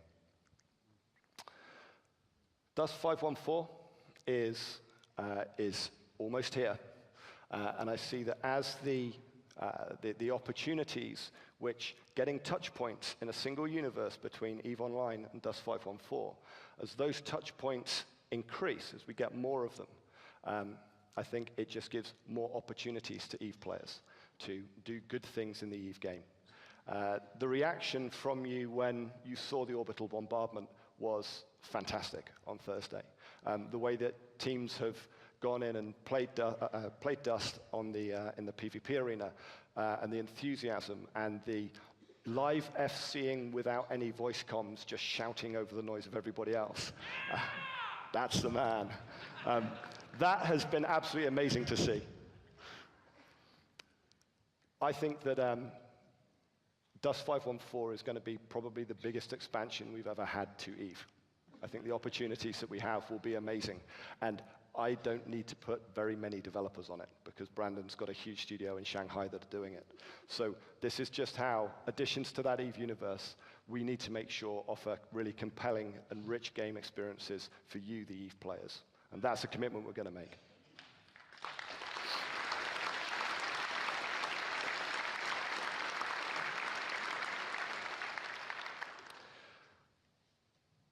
But we've got some strong foundations. We've made some good starts. But we really are concentrating on these things. I want to see this chart grow. I want to see there to be more ships. I want there to be more options for players to do the great things that they do. And this is the direction that we're headed in. But it's really, really, really important that we still have a strong, compelling vision for the new things that we want to do. If we have that vision, if we have those really strong ideas of exactly what we want to do with EVE in the future, it enables us to put proper plans in place so that we can keep all of the moving parts headed in the same direction. So I'm going to be the boring, sensible guy who delivers on these things for you guys now. What I do want to do, though, is invite someone onto the stage who's going to take us through some of the more future visionary things that we're beginning to think of for EVE so that we can gauge your reaction to it. I saw a Twitter think it was Twitter, where this guy was described as the David Beckham of nerds. And I wondered what it was, and then I looked at him and did the double take, and I was like, yeah, actually, you're spot on. So I'd like to invite onto stage our creative director, CCP Tovi France.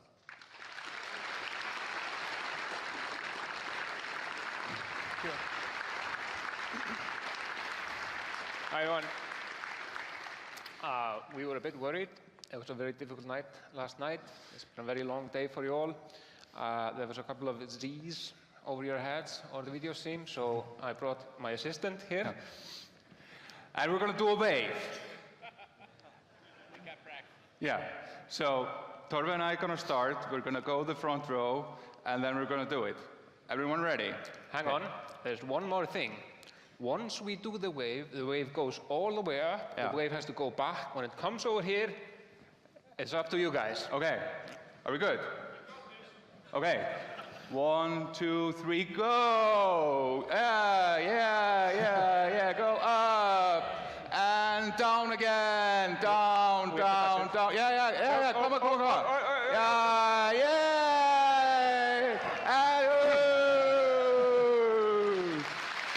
Thank you.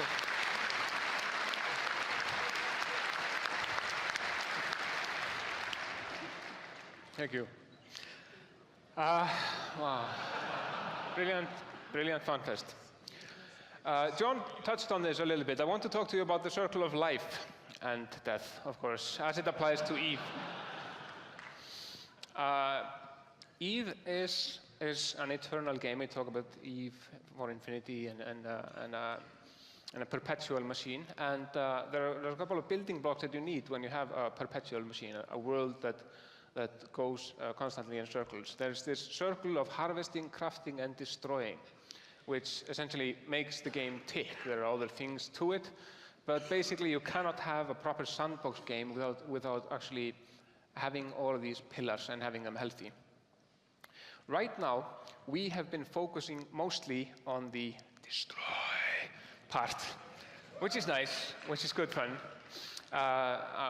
And we will be doing more with destruction, of course. Like the theme of the upcoming expansion Inferno is war, and this is not from the upcoming expansion. A little experiment that we've been trying to playing around with, which is doing further destruction and things like being destroyed. Pretty beautiful.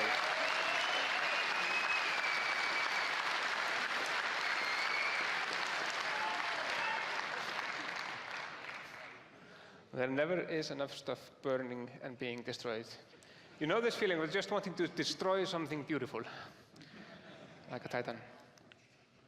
Then, our next phase will be to focus, we're not forgetting about destroying, but to focus on the harvesting part of EVE Online. Ring mining.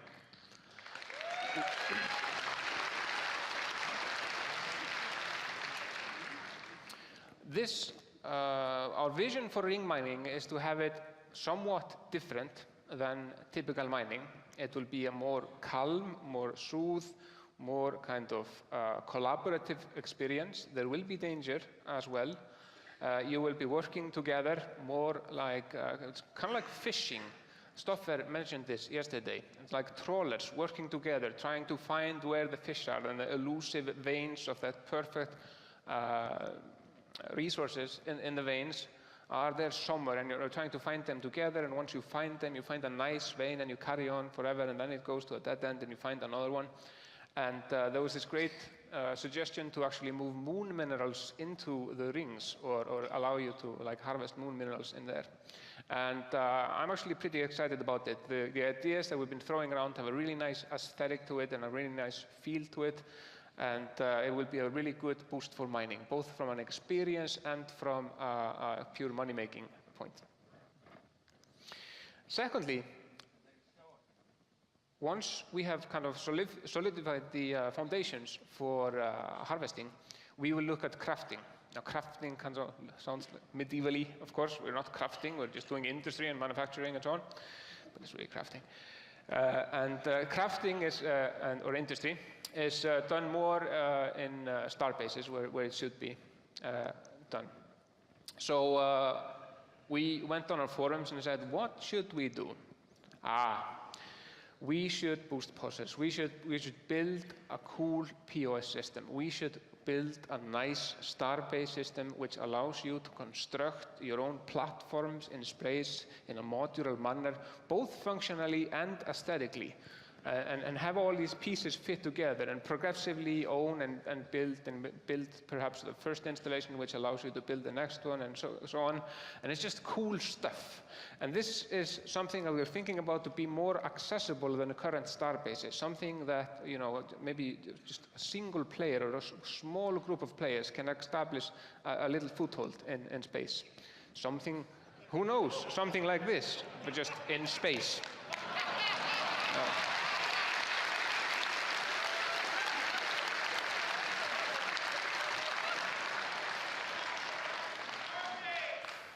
I'm getting a very hesitant applause from over there because they're the ones that are going to have to implement this. But I'm not like promising this.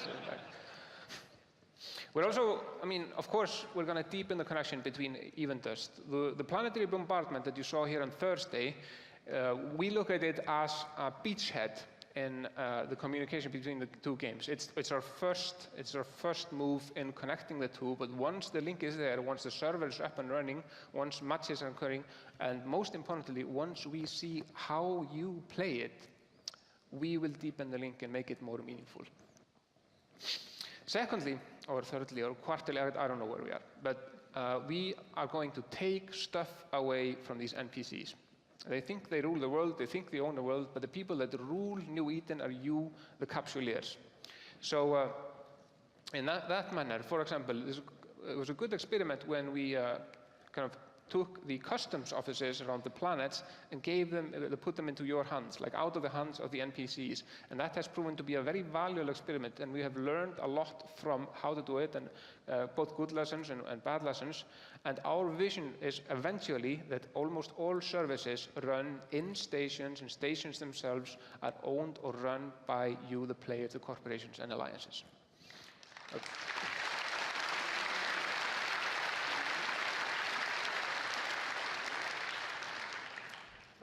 We think you couldn't really launch a sandbox game and have it like that. That would be more difficult. It has been like a progressive evolution where you have grown up, so you can be sort of responsible to actually run Jita or whatever.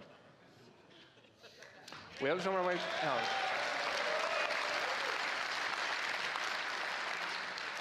smuggling should be exciting.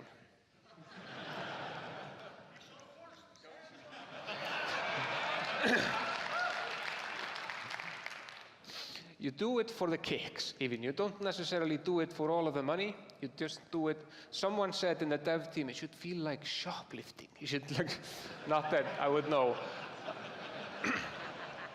It's that rush you get when you're like jumping through the gate and you're being chased down and you just don't want to get caught like her. Boosting low sec.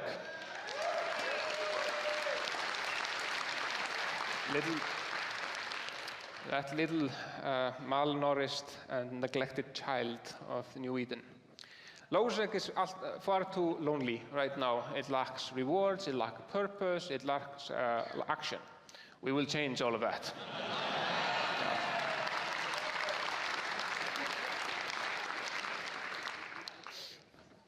Also, and we have started doing this already, just improve presenting what's already there. Improve the presentation of the awesome combat, of the awesome things that are happening in your game.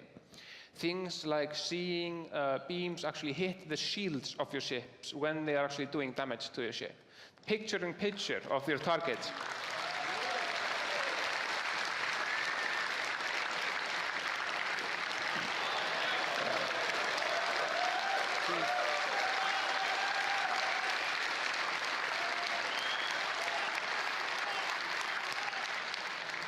Seeing actual damage being done to your hull. You saw some of you may have been in the art panel earlier today where they showed examples of how you could actually look inside the ship that was partially destroyed. And of course, watching them burn more properly. We It also ties into technology. I mean, progressively, your rigs are getting better and better, and your computers are better at rendering what we have. And Team Gridlock is making the client better and better, so we can allow ourselves the luxury of showing more beautiful art and more beautiful explosion. A testament to that is the improvement that we're doing with the missile launchers. We couldn't have done it several years ago because simply the computers wouldn't have supported it. Another thing that we're kind of toying with, no promises here, is a tactical view, a real tactical view. This is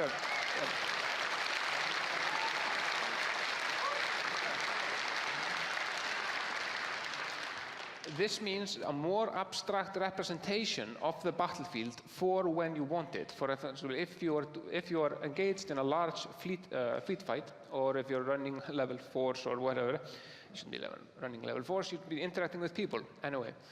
If you are engaged in these, that you can toggle and switch and get a much clearer picture of the battlefield itself. And then when you want to, notice the little picture-in-picture up there in the corner, see the punishment that you're instilling on your enemy. You still see him burn and die properly in beautiful 3D, but you have a more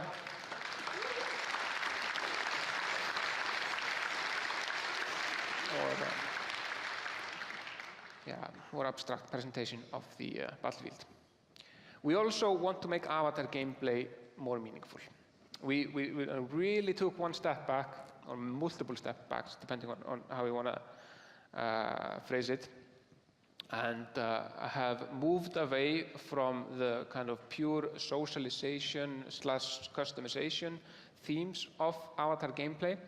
And we are exploring how we can use the exact same design principles as we use in space on perpetual machines, on emergence, on awe and wonder, and all of these elements that we love in space, and use the same principles inside avatar gameplay.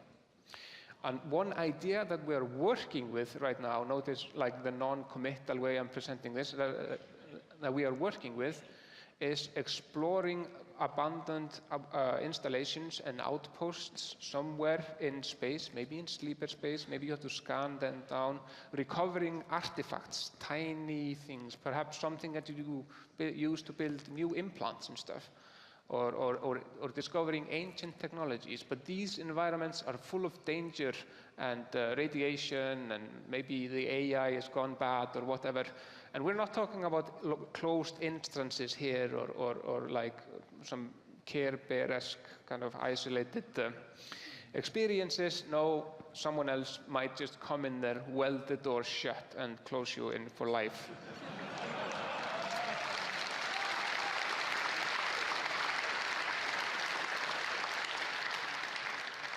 And there's a lot more things that we are fantasizing about and we are thinking about, but I think this is just enough for the future, and I want to give it back to Hilmar. Thank you.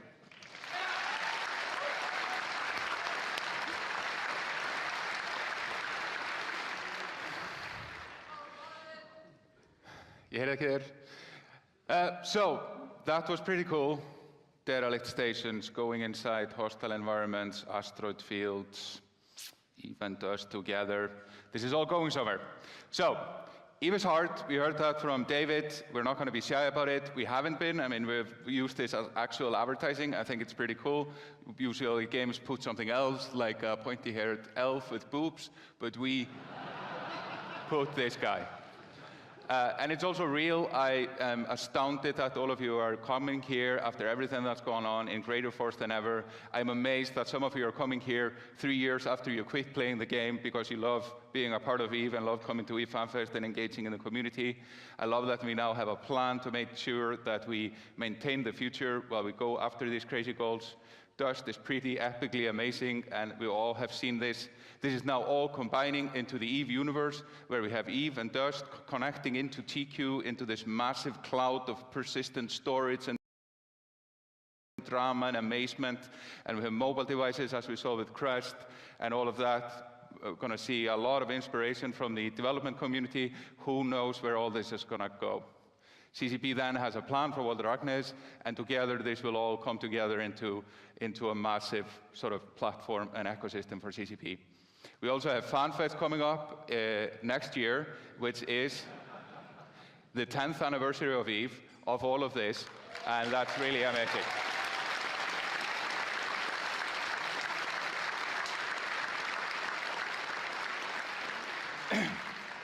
And to make sure we're all prepared, then we have picked a date. Yeah. So it's basically a month later. It is 10 days before the 10-year birthday, which is kind of cool. We couldn't put it closer because the hotel prices in Iceland go berserk in May, and we want to make sure that more people can afford to come here. We've booked the Harpa to do it.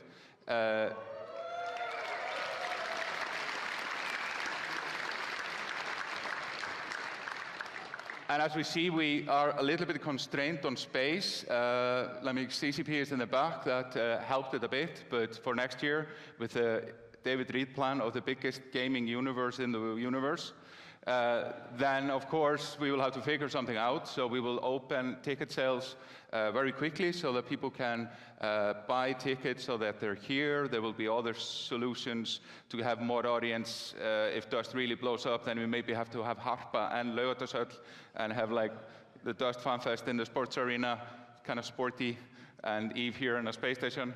So we will have to figure that out. But at least the date has been picked. And I want to thank you all for coming.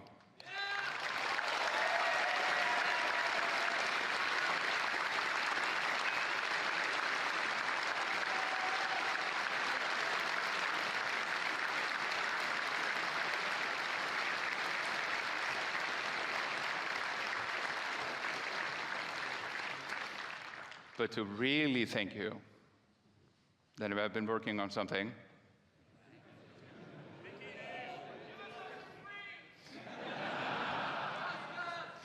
This, which you will now receive, is absolutely for free. Can we dim the lights?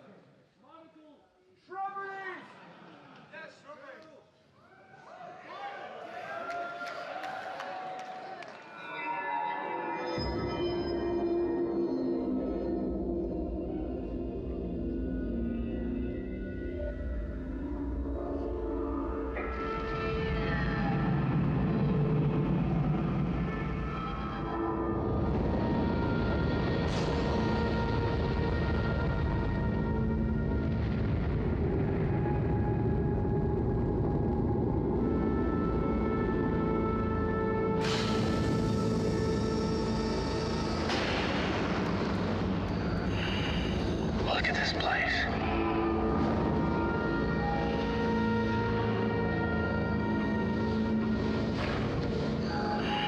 Over here.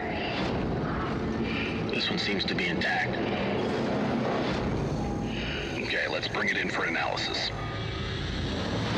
The implant recovered by the extraction team has fascinating properties. An instant transfer of consciousness, even at the moment of death. So much blood has been spilled in the name of our faith. Too many have died at the hands of Imperiums. Imagine the military application. But we have been blessed. I will unleash this new power and end the war. We cannot allow one nation to control it. They have done enough to leave their mark in history.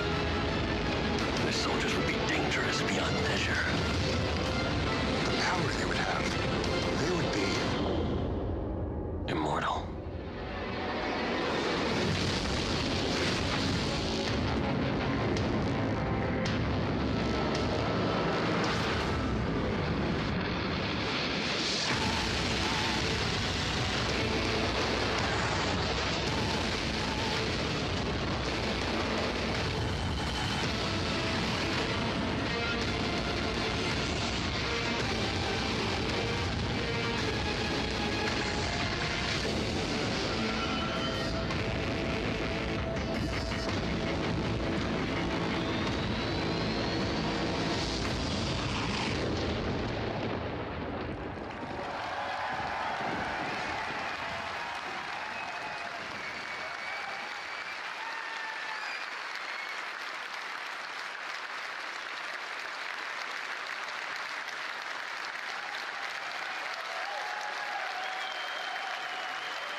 Show it again.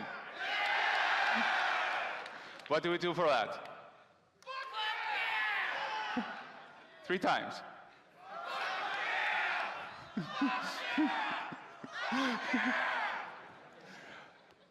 Okay, then we go again. We need to tip everything again.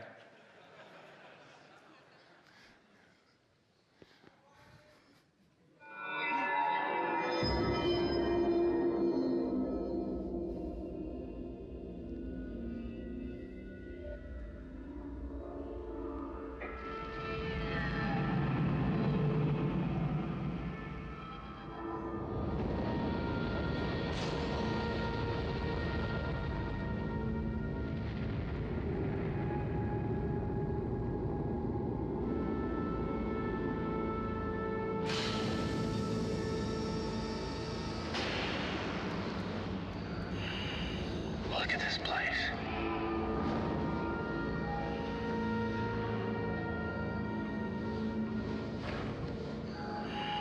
Over here. This one seems to be intact. Okay, let's bring it in for analysis. The implant recovered by the extraction team has fascinating properties. An instant transfer of consciousness, even at the moment of death. So much blood has been spilled in the name of our faith. Too many have died at the hands of Imperiums. Imagine the military application. But we have been blessed. I will unleash this new power and end the war. We cannot allow one nation to control it. They have done enough to leave their mark on history. Their soldiers would be dangerous beyond measure. The power they would have, they would be immortal.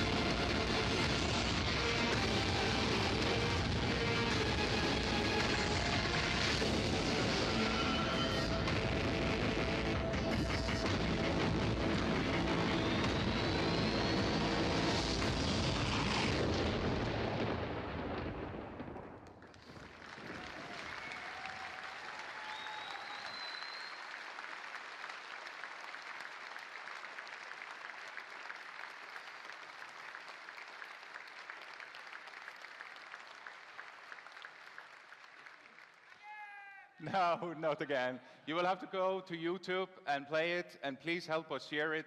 We really need to show the world what Eve has become, what all of you have made Eve, what all of these guys have made Eve. And that really needs to get out there.